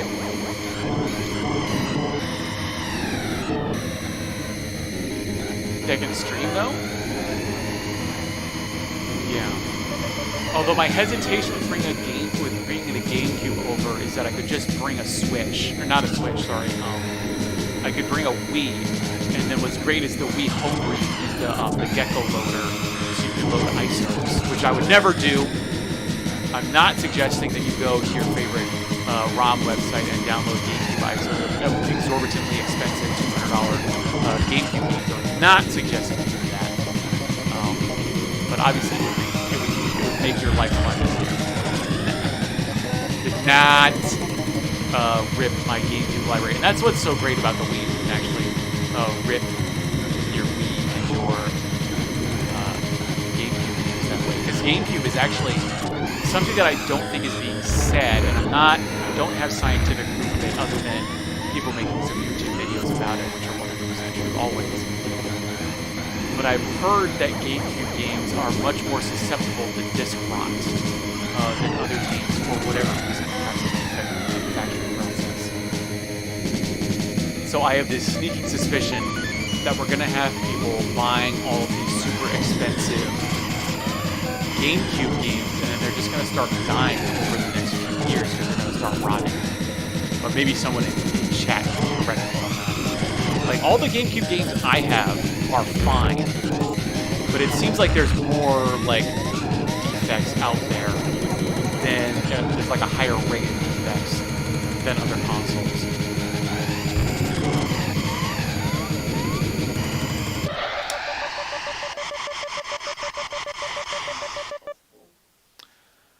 No, I think the yellow... Yeah, that's true, and it depends, because with portable games, you're going to have a higher rate of failure with those anyways, because, you know, you're putting it in, it gets more damage to portable games than any other type of system. 80s Retro Gamer saying, is it 360? It's not retro yet. Mega Drive Master System is. Yeah, well, no, he's saying he has a 360. I would say the 360 now is retro. I go by the Retronauts chronology, which is, if it's 10 years old, it's retro, and the Xbox 360 is 15 years old now. Like, that's actually, if you want to talk about a system that's actually going to have huge price hikes, it's tough because the mainline games, like your Halo 3s, they've been reprinted into Oblivion, and they've got like HD remakes. Like, you've got the Master Chef Collection now. Where I think all of the nostalgic games, you're going to be fine. They're always going to be cheap. It's going to be like in Japan, it's your Xbox 360 shooters that have really shot up in price. Like, I'm amazed. I wish I'd gotten the 360 shooters back when I was thinking about it a couple years ago. You know, had games double in value from like $50 to $100 over just the last year or two. Well, I take my eyes off the screen for 1 second. That's what's so tough about F-Zero. You gotta on something else. One wrong move and you're toast.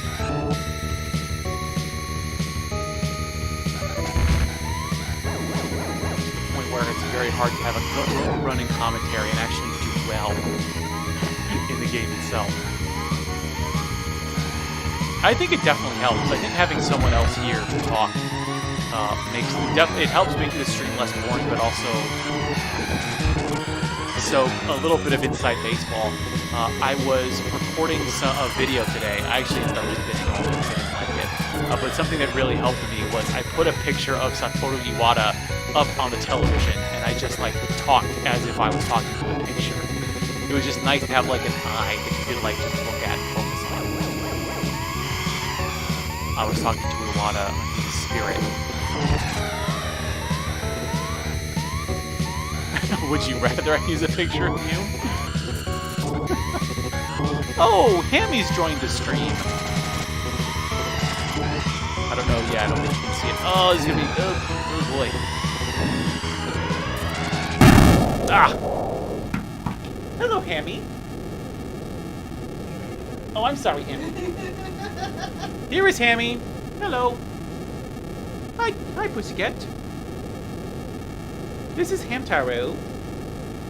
What's his legal name? Have we decided Hamtaro or Hamuel? Just Ham? This is Hammy. This is our kitty cat. Oh, bye, kitty cat. Now he's under the stream desk. I think Let's see. Some Xbox games hold their price. What, like, I'm really out of Xbox collecting. Like, what? Like, what's the OG? Like, what are the expensive OG Xbox games? Because I know the expensive Japanese ones. The expensive Japanese OG Xbox games are Conker's Bad Fur Day,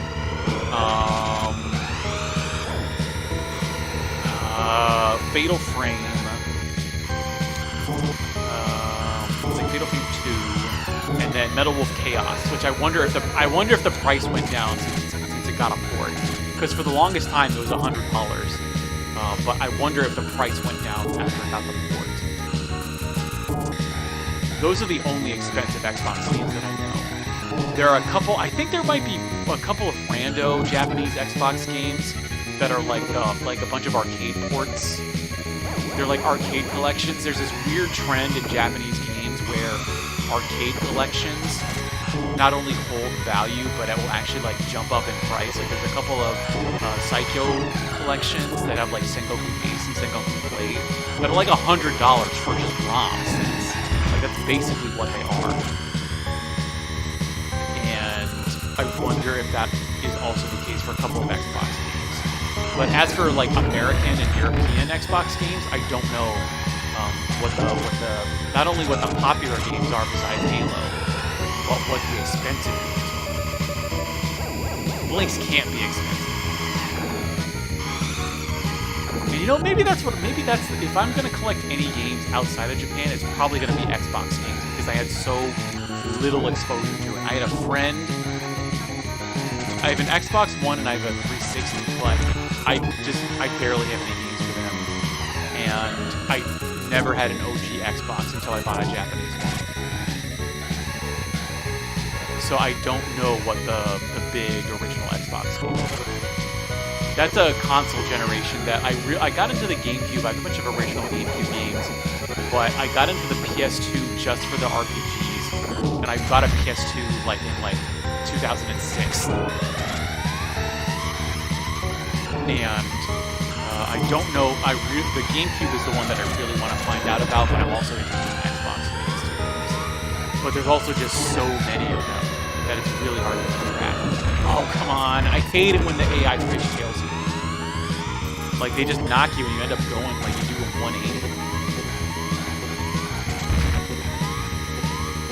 I wonder if there are gamer floor chairs. Like, I'm aware of gamer chairs, but in Japan, you don't really have, like, real chairs in your house. You have, like, floor chairs. So I wonder if they ever came out with, like, gamer floor chairs. Maybe we'll have to buy one and I'll ship it here.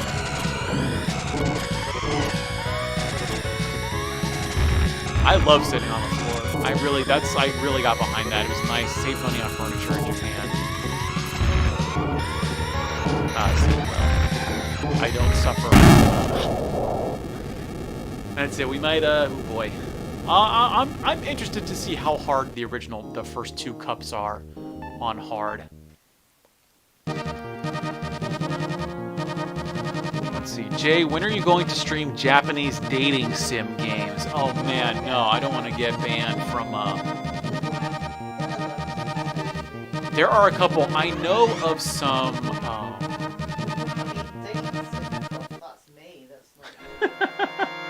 If we can figure out how to do beta streams, we might do that.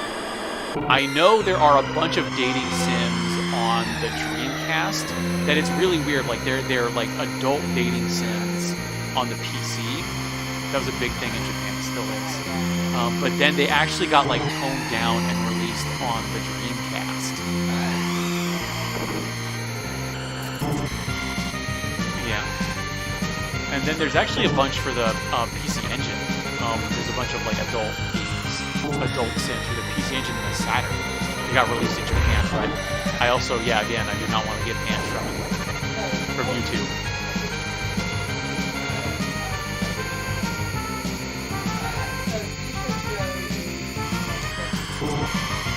Can everyone? I just want to make sure everyone can actually hear George since I've got the volume up on the audio. I don't want her to get drowned out.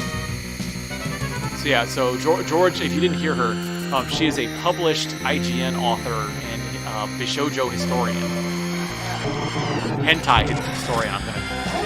George, the hentai historian.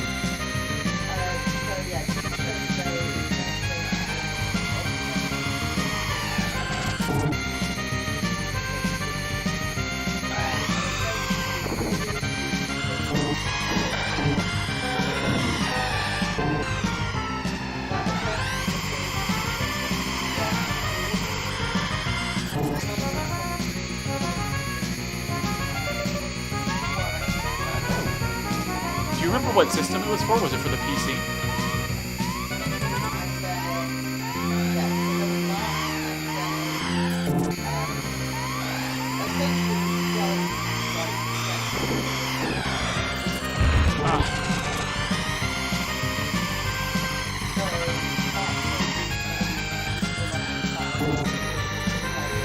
Yeah.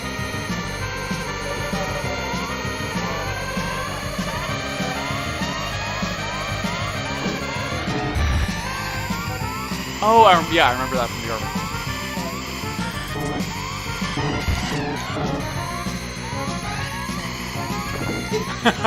George, we can't both be playing games on the stream at the same time and able to have some good commentary. So wait, so Koei Tecmo actually invented Otome? Oh, I can't remember her name now. Erika Shizawa, I want to say. I'm not sure. I'm not 100% on that. Don't quote that. I'd have to read the article. Yeah, so she created an all-female development team.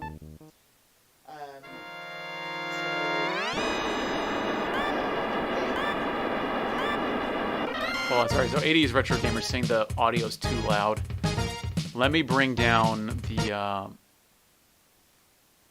Because yesterday in the stream, people were saying the music was too loud. There we go. Brought it down a little bit. And it's tough because F-Zero is just a very loud game.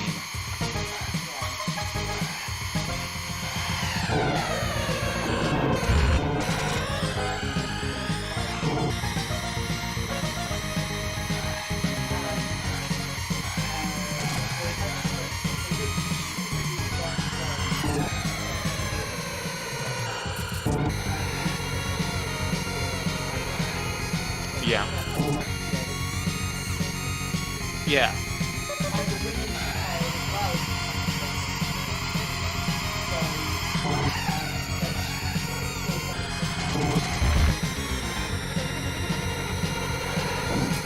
Yeah.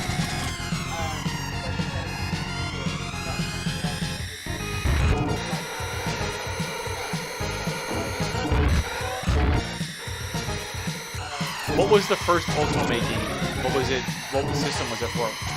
Was it for the PC?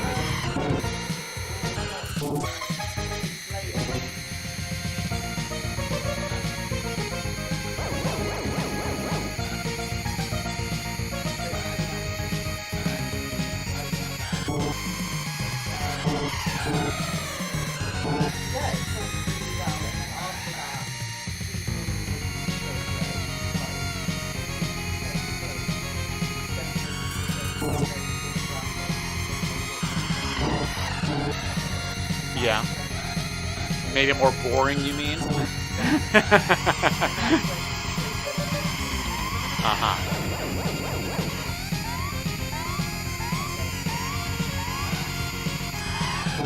When did the first Ultimate game come out? Late 80s? I would bet you anything it's probably for the Famicom Disk System, if I had to guess. Because Famicom Disk System, because of the expanded memory, it was a lot easier to have like visual novels, and so that's really where, like, I think the Famicom, its cartridges couldn't handle like visual novels, but the disc system has a bunch of them. Like, there's so many disc system games out there that are just like have been lost to time and being only Japanese. Well, I'm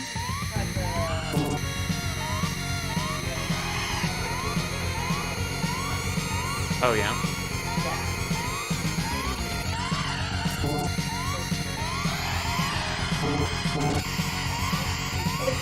Yeah, I'm sure. Come on, can we get second? Nah, third's good. Third's good. Let's see. Blame GDL's asking, hey, do you think $200 for Shadow Hearts 2 PS2 Japan is too much? Shadow Hearts 2? Hold on, let me look this up. Shadow Hearts Covenant. It can't be that expensive. I've never heard of it. I feel like if I knew it was 200. I don't think, yeah, I don't think it's that expensive. Let me look it up real quick. Let me go to Sudugaya. Sudugaya is always good for this. Yeah.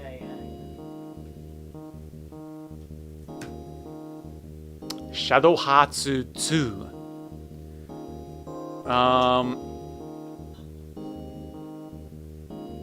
Yeah, man, I don't know. Hold on. So wait, Blame, are you talking about like a special edition or something? Because looking at, maybe you got the currency wrong, but I'm looking at it on Sudugaya, and Shadow Hearts 2 is going for 528 yen. So it is about $5. $5 US, that is. That's what I found it for. But what's crazy to me is that, so what Corona has done to game prices, it's not just affecting like the American prices, which are absurd, but I've noticed that Sudugaya doesn't ship to the United States. It'll ship to like Canada and East Asia, but it might have. I don't know if it's doing now because Corona shut down like the like air freight or whatever. The special edition?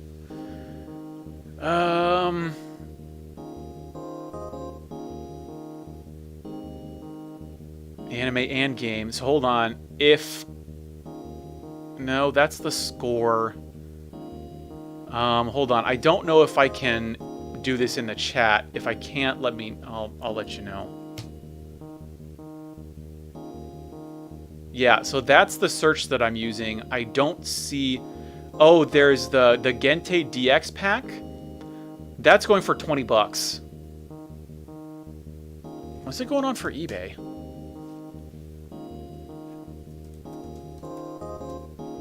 Shadow Hearts 2 Limited. Oh, I got it backwards. It's Keiko Erikawa, not Erika Keiko. What did she is? Keiko Erikawa.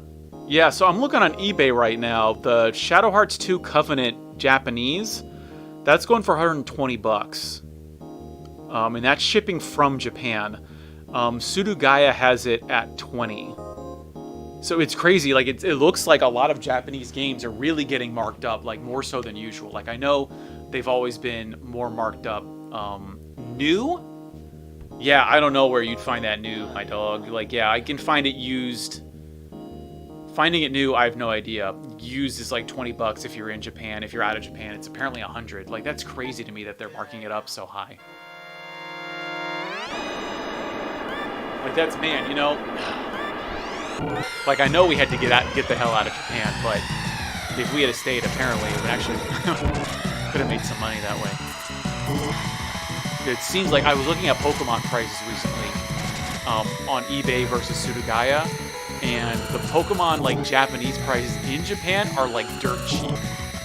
But on eBay, they're getting really expensive. For the Japanese versions. They're still nowhere near as expensive as the American versions, at least.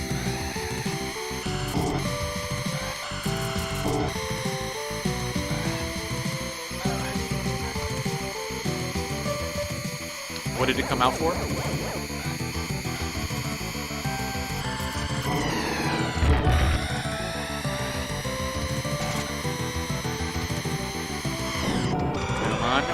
Oh, what even was that? Lost all my momentum getting hit. Oh, sure.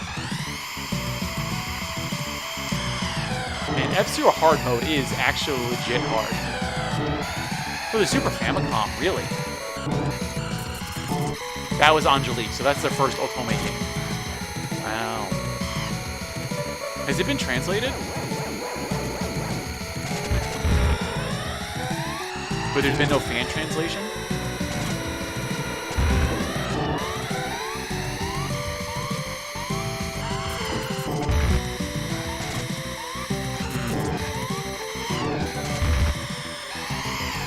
That might be, we could do an Otome, like,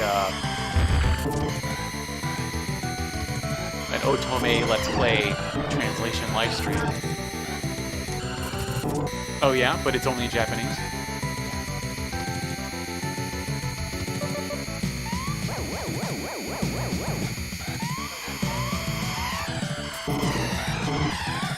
So it's a long... Is it... Wait, is just the first game, or is it a series now?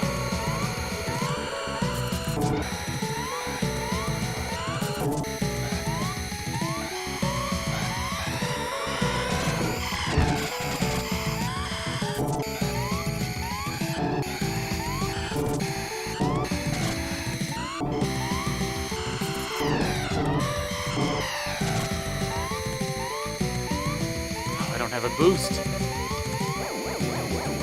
Alright, last lap.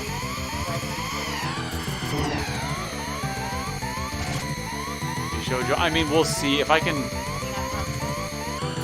I mean, it's very easy to get some PC Engine games through the various means, and all of the dating sims, I think, were for the CD, so it's very possible. Definitely, well, I mean, the SNES, if Angelique was for the SNES, we'll hit it eventually, if we go through with my plan.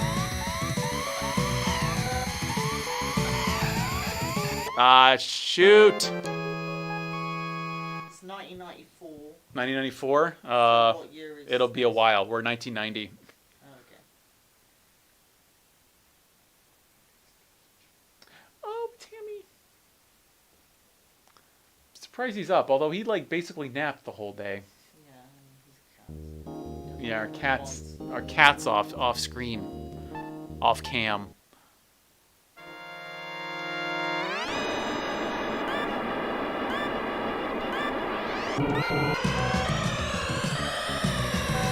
Yeah, well, I think we'll just play until I lose, until I either clear the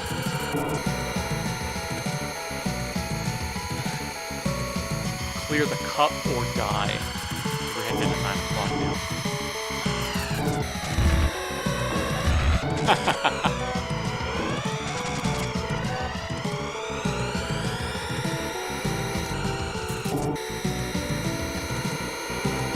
So, like, what am I just dying? Is that my problem? My problem is getting hit by cars. It's not like the other levels. Like, in the last cup, it's... Yeah, that's my problem, is not being a gamer. Even though I've been streaming for 2 hours with a 30-year-old game. Is there a difference between being a streamer of video games and a gamer? I feel like they are a complete circle.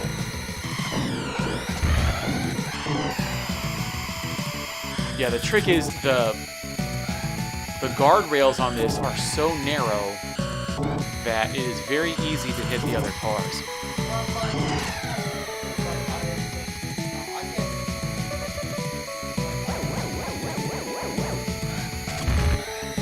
You don't think Ninja is a gamer? Well, he's got to play other games, like in his life.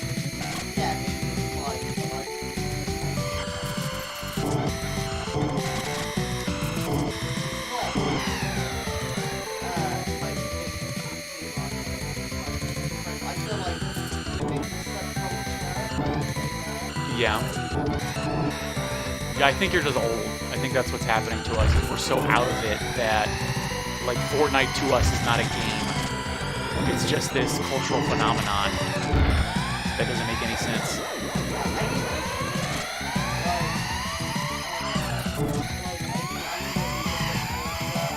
Yeah.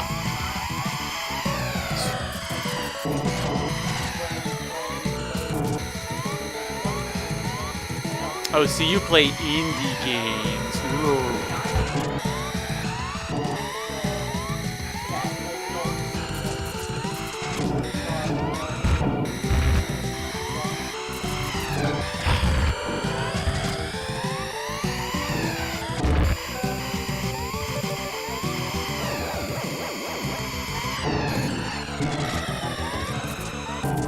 Yeah, I try to just limit myself to. I don't do portable gaming so much. I really just limit myself to bursts of PC gaming personally, and then everything I do for like the channel and streaming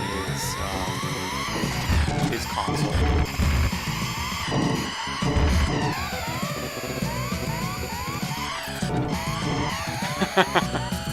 I do. I mean, I gotta practice for the stream. No, I'm out of boosts. I'm out of boosts. Ah. Yeah, the Sander makes a good point. The pressure of live streaming. I definitely think I'm getting better. I remember when I first started streaming a couple years ago, like it was just impossible for me to like, even if I wasn't doing commentary, just the idea of someone like watching was intimidating enough. But then like trying to provide commentary was also very difficult. And I think I'm definitely a lot better at it now in being able to interact with the audience than I was previously. And obviously it just gets better. Like when you think about it, like you look at someone like Dr. Disrespect, that's someone who not only has a natural, not only talent and charisma, but then has that backed up with like thousands upon thousands of hours of streaming. So yeah.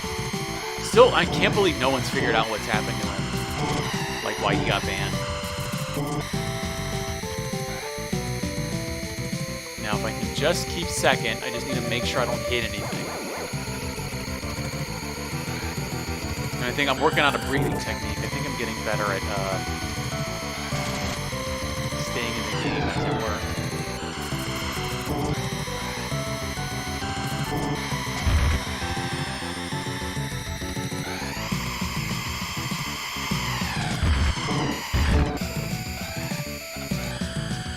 I'll show him once I'm done with this. Once I'm done with this race.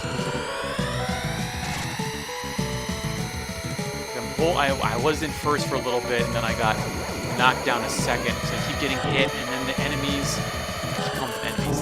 The opponents. I call them enemies. Although I was gonna say Captain Commando. I am Captain Falcon, and I am capable of winning more times.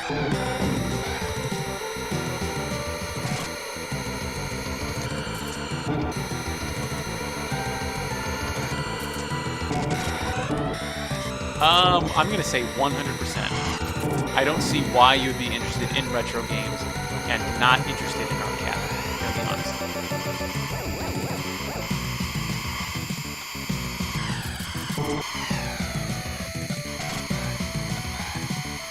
All right, we got 2 more laps to go.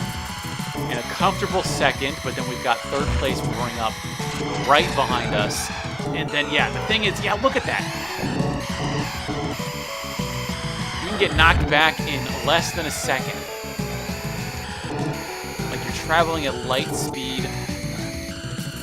And this isn't even the hardest track. Like this is just a medium difficulty track. So here it is, last lap. I believe we can do this.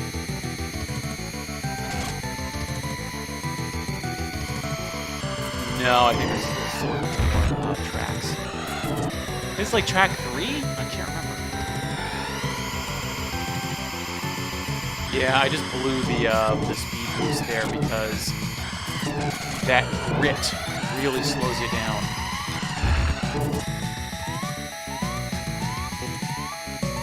Yeah, so we'll clear it. Yeah, there we go. Let's see. Megalong, welcome to the stream. Glad to see you here. Hey, dude, are you a big fan of F-Zero GP Legend anime series? I didn't know there was an F-Zero anime. I haven't heard about that. Is there a way? There's got to be a way to watch it somewhere. Oh, Hammy. Hello, Hammy. In a very relaxed mood. Oh. Well, I don't want to upset him then. We'll reveal Hammy later in this later on. Maybe not today. That's it's a treat. Yeah. Deathwind 1. Oh god, yeah, this one sucks just because you keep getting battered about by the wind. It is not fun. This is my least favorite track. And so I'm probably not going to win this one.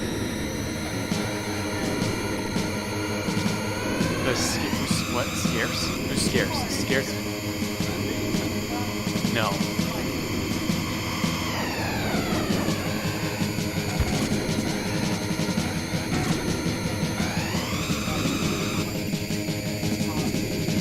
Yeah. Okay. So he is a living being. I have never heard of scarce. I do not recall that. I think if I can hit the boosts... Man, the hard AI really is a notch above. Like, they do not make mistakes. They bump into you all the time. They fishtail you. They hit those boosts.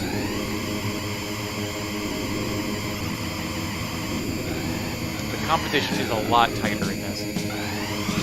When you're playing it on hard mode. And it seems like when you're playing it in like normal difficulty, the AI actually isn't... You can overcome the AI, like you're a little bit faster than the AI. Not so in hard mode.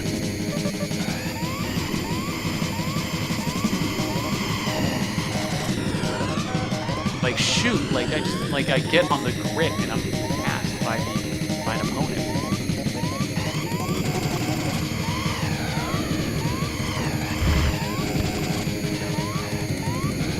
Well, because you're Midnight Professor. Well, you haven't lived.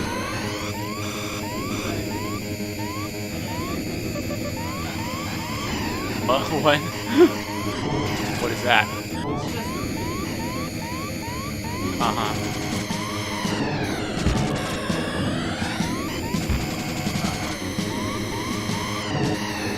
Ah, shoot, come on.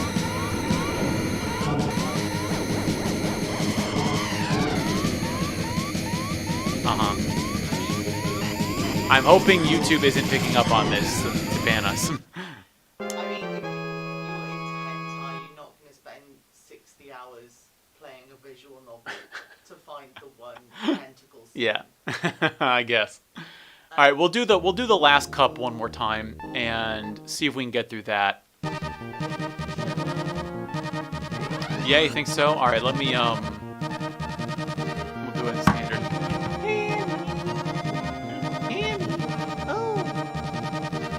Hamster. Uh-oh. Andy's in an attacking the purpose kind of mode. Alright, well, he'll just... Alright, we'll just leave him to do that. I don't want to... If he's relaxed, or if he's in the curtain attacking mood, I don't want to bother him. Any mood. Yeah. Alright, so we're just going to run through this cup. If we can't do it, then we can't do it. While my cat attacks a curtain 2 feet away from me. You still use feet in this country, right? But when you're talking about distance, it's usually meters in.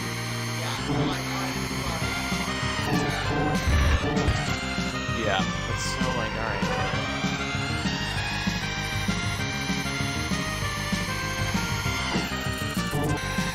Out of focus. Oh, so that's the time, that's where you use your boost.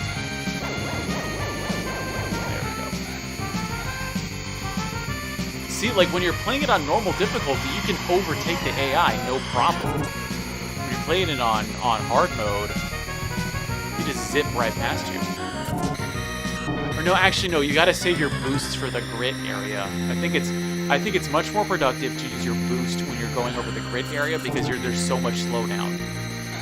I mean, obviously, if you could save up your boosts and go over both, that would be ideal. And then, of course, Tokyo drifting. I think next time we go to Kex, I want to get Tokyo drifting. Because I don't think Netflix here has the Fast and the Furious. I believe that was only in Japan.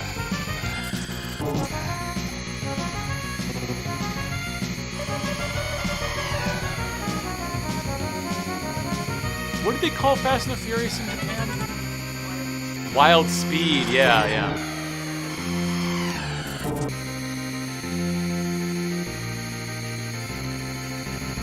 Oh, maybe they'd have it at one of the charity shops. The charity shop I went to the other day, it had a bunch of, it had like a whole wall of movies, mostly DVDs. They didn't have any Blu-rays though.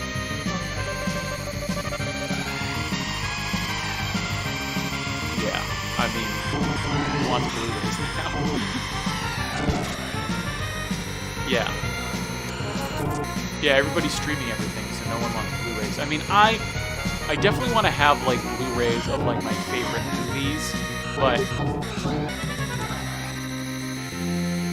that, yeah, I could see if you're really into movies. Like, I feel like I was actually getting rid of my movies. I was ripping them, and then I would just get rid of them so that I could make space for all the video games that I was buying. Megalong's asking, do you have F-Zero Climax for Game Boy Advance? No way. I wish I did, because it's like a $150 game. I unfortunately got into the Game Boy Advance way too late.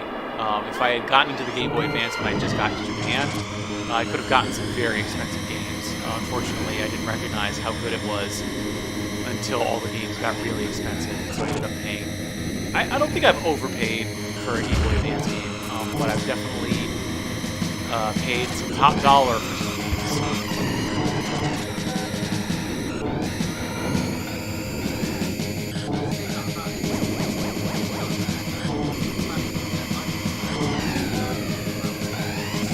Yeah.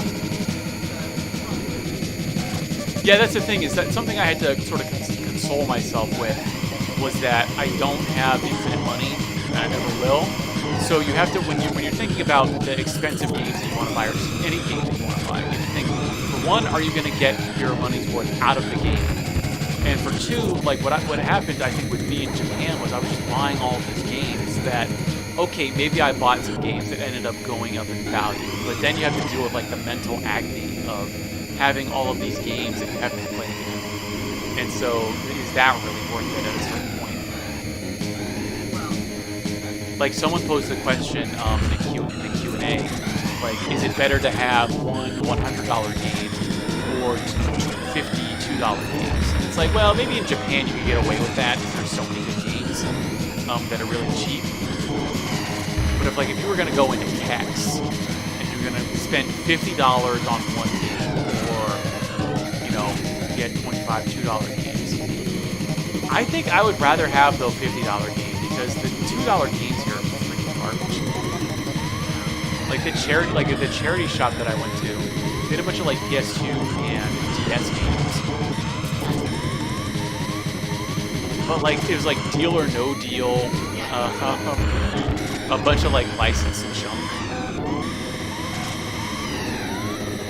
I don't know. Maybe if it was like, if I could do $5 $10 games, I would maybe do that over one $50 game. At least find some good games at that price.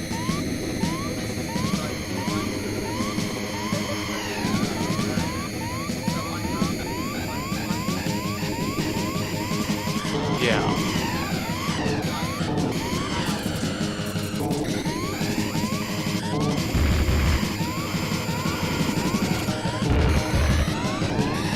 Yeah.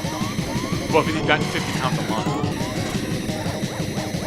Oh, so you won't buy... Yeah. Ooh! Just in. They're just new release price, but yeah, I don't spend more than £50 on a game, because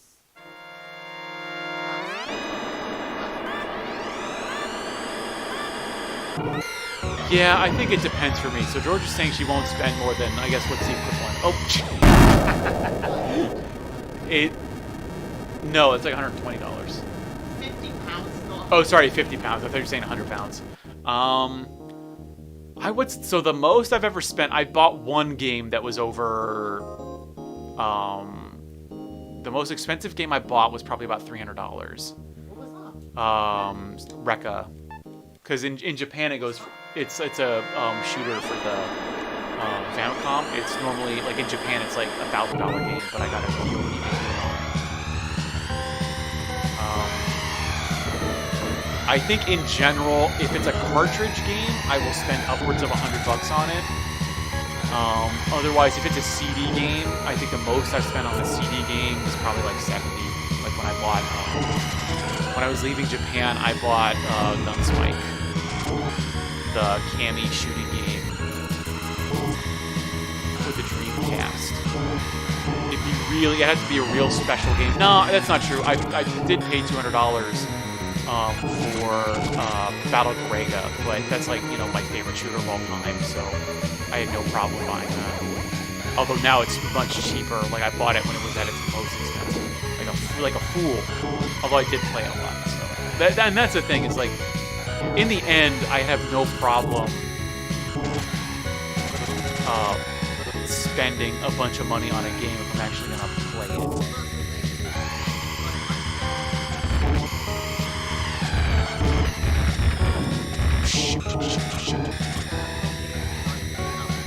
Yeah.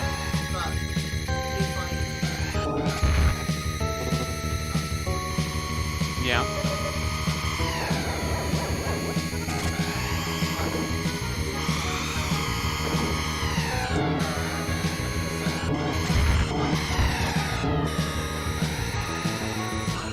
I mean, everything's seen a spike in prices. It's crazy how expensive games have become.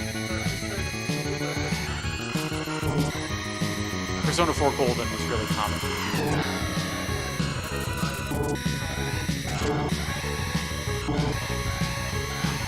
Yeah.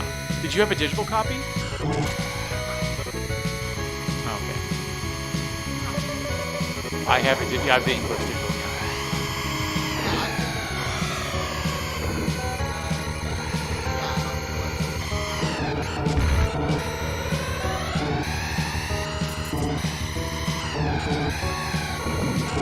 Yeah. I thought Atlas published it. Or the Vita version might have been someone else. Well, because the Atlas developed it, but yeah.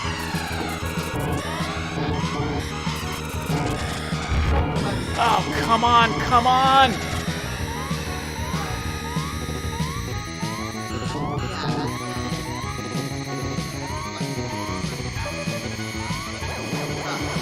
Yeah. Yeah, that's the thing, yeah. Yeah, so when you buy a game that's really expensive, if you're gonna get like 50 hours of it, it makes sense. The only problem is that like a lot of expensive games, like especially for the older consoles, are like shooters and like platformers that you can clear. I mean, well, I guess if you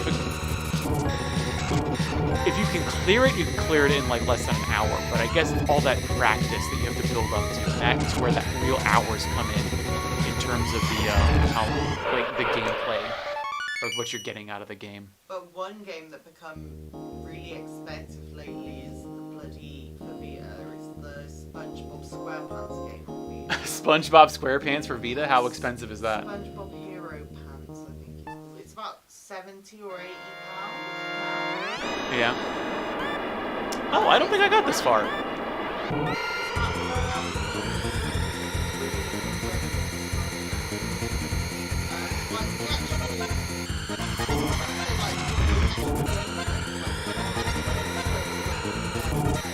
Yeah.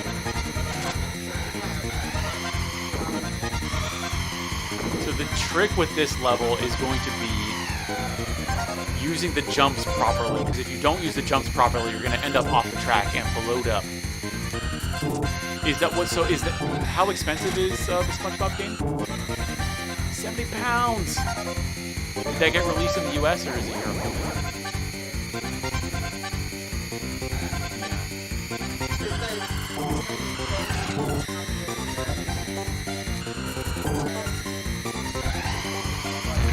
Whoa, that was... Oh, shit! So Spanish show... Yeah. You know, like they're only released in Spain, but they're really expensive Yeah. now. See, Dan is asking, to be fair, I have bought expensive games for the art style and presentation rather than gameplay. For example, Fawcett Armor. Oh, yeah, that's expensive for PC Engine. I didn't mind. Yeah, I mean, it just depends. Like, obviously, like, if I was a millionaire, I'd be buying all this shit and not playing it. So, you just gotta, you know, you gotta spend the money the way you want. And then Megalong asks, George, do you have a YouTube channel?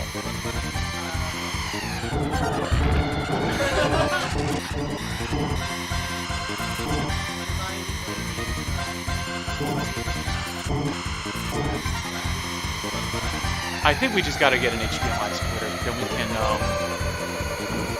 feed it out from the Vita TV and stream that way. Vita Gamer George at Vita Gamer George for George's. I don't know. I don't want to get into Twitter. I can't do Instagram anyways.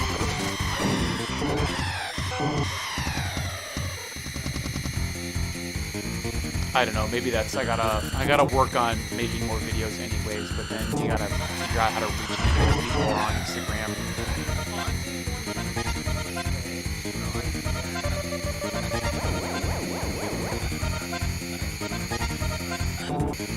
I think, are there many Vita streamers out there? There can't be because it's so difficult.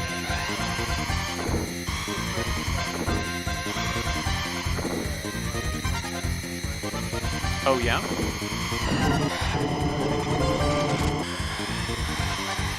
I think we can do it. I think we can make Vita streaming happen.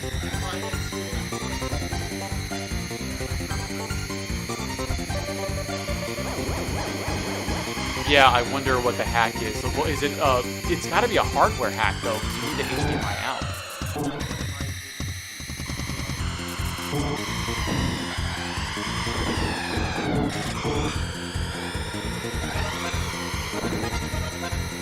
I have this uncomfortable feeling about the DS and maybe even Vita to a certain extent because of how difficult it is to stream.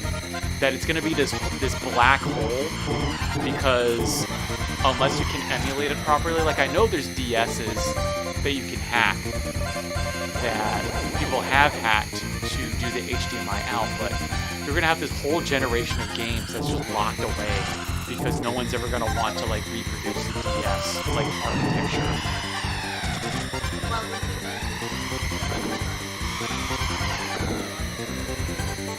Yeah, and like the prototypes?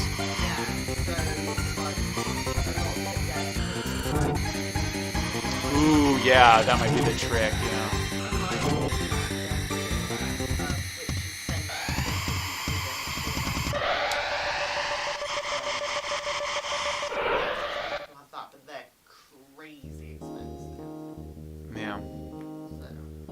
Megalong. I played PS3 Rocket Knight, download only game. It's like 2 Genesis games and beat it in 3 hours.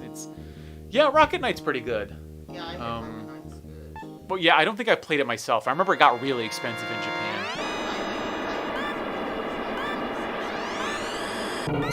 Danny's saying if you have a PS TV, you can stream Vita games off that. How do you stream it then? Just by using an HDMI splitter? Yeah, because it's got the HDCP. It's got the HDCP out or blocker, and like I can't believe. God, it's just I can't believe you can't turn it off.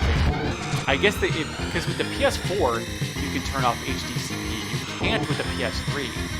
That's another big problem is PS3 streaming because you can't do 60 FPS with the Elgato that you can connect via component. That's another real big issue, is getting 60 FPS PS3 gameplay is really difficult.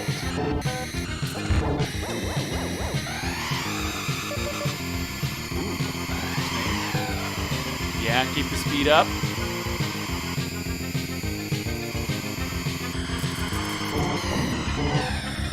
Come on. I should have bought some snacks. I'm getting hungry. Might have to have a little cereal after this. Yeah, but I don't want to. Well, we'll see. I might try and calm down a bit. Let's see if it's on. Yeah. Oh no! One touch and I'm dead. Ah! Rear-ended me.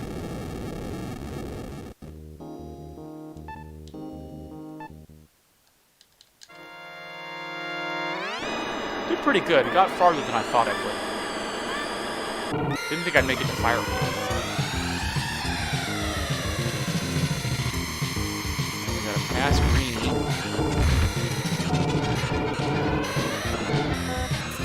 Oh, can they activate the bomb? Can they activate the mines? I didn't think that... for the life of me, I thought that in F-Zero, the AI could not actually, like, trigger anything or get any slowdowns from the map.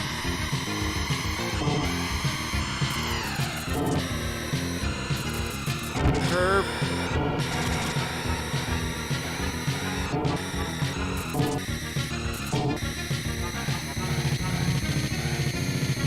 Oh, that actually boosts you?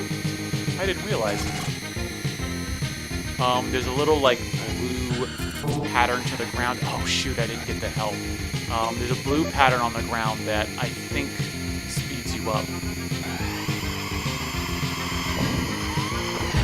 Yeah, there's no way. No way.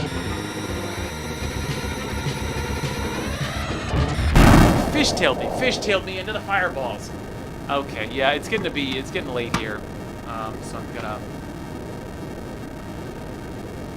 Yeah, Rocket Knight came out 2010. It's only download only Rocket Knight. I thought, no, but wasn't there like Sparkster? Am I thinking of something different? Yeah, or maybe it's I don't know, maybe Megalongs. Maybe you're talking about a more modern game. But I thought the original had come out. The original came out for the Genesis, right? Yeah. So I'm gonna call it here. It was a pretty wild stream. Didn't think I'd actually get as far as I actually did. Glad to have been able to clear the first couple cups actually. So that was F-Zero. I want to do this. I want to do another stream in a couple days. Thinking about doing this like every other day. I might change it up if we can stream over the weekends. But yeah, so we're going to be playing Super Mario World is going to be up next. Seeing as that is alphabetically the next game to have released for the Super Famicom. F-Zero, I mean, if I'm trying to keep track of the best games of the Super Famicom so far, it's going to be really hard to unseat both. I think I want to do a top 3 of 1990. Definitely going to be F-Zero and Super Mario World. As for what number 3 will be, I'm not quite sure. We're going to have to see what's going to happen. Yeah, I guess Rocket Knight did have two Genesis games, because that's the first one. I know the second one's like really expensive. It's really hard to find. So yeah, so again, yeah, I think I'm going to call it here. I think I'm going to go get some yogurt. That would be a really good idea. That'd be real good. So thanks. No, because he's probably like sleeping or something. Yeah, he's a sleepy boy. So I'm going to call it here. Thanks to everyone for watching. Had real fun. I think had probably best stream yet that we've had so far. I think we're going to keep to YouTube for now. Might go over to Twitch at a certain point just to test it out. But for now, we're just going to be doing YouTube. So I'm also really looking forward to streaming over the weekend because I know not everyone, even during the Corona times, can obviously be watching at like, 2 or 3 o'clock in the afternoon on the East Coast. So thank you for watching. See you next time. And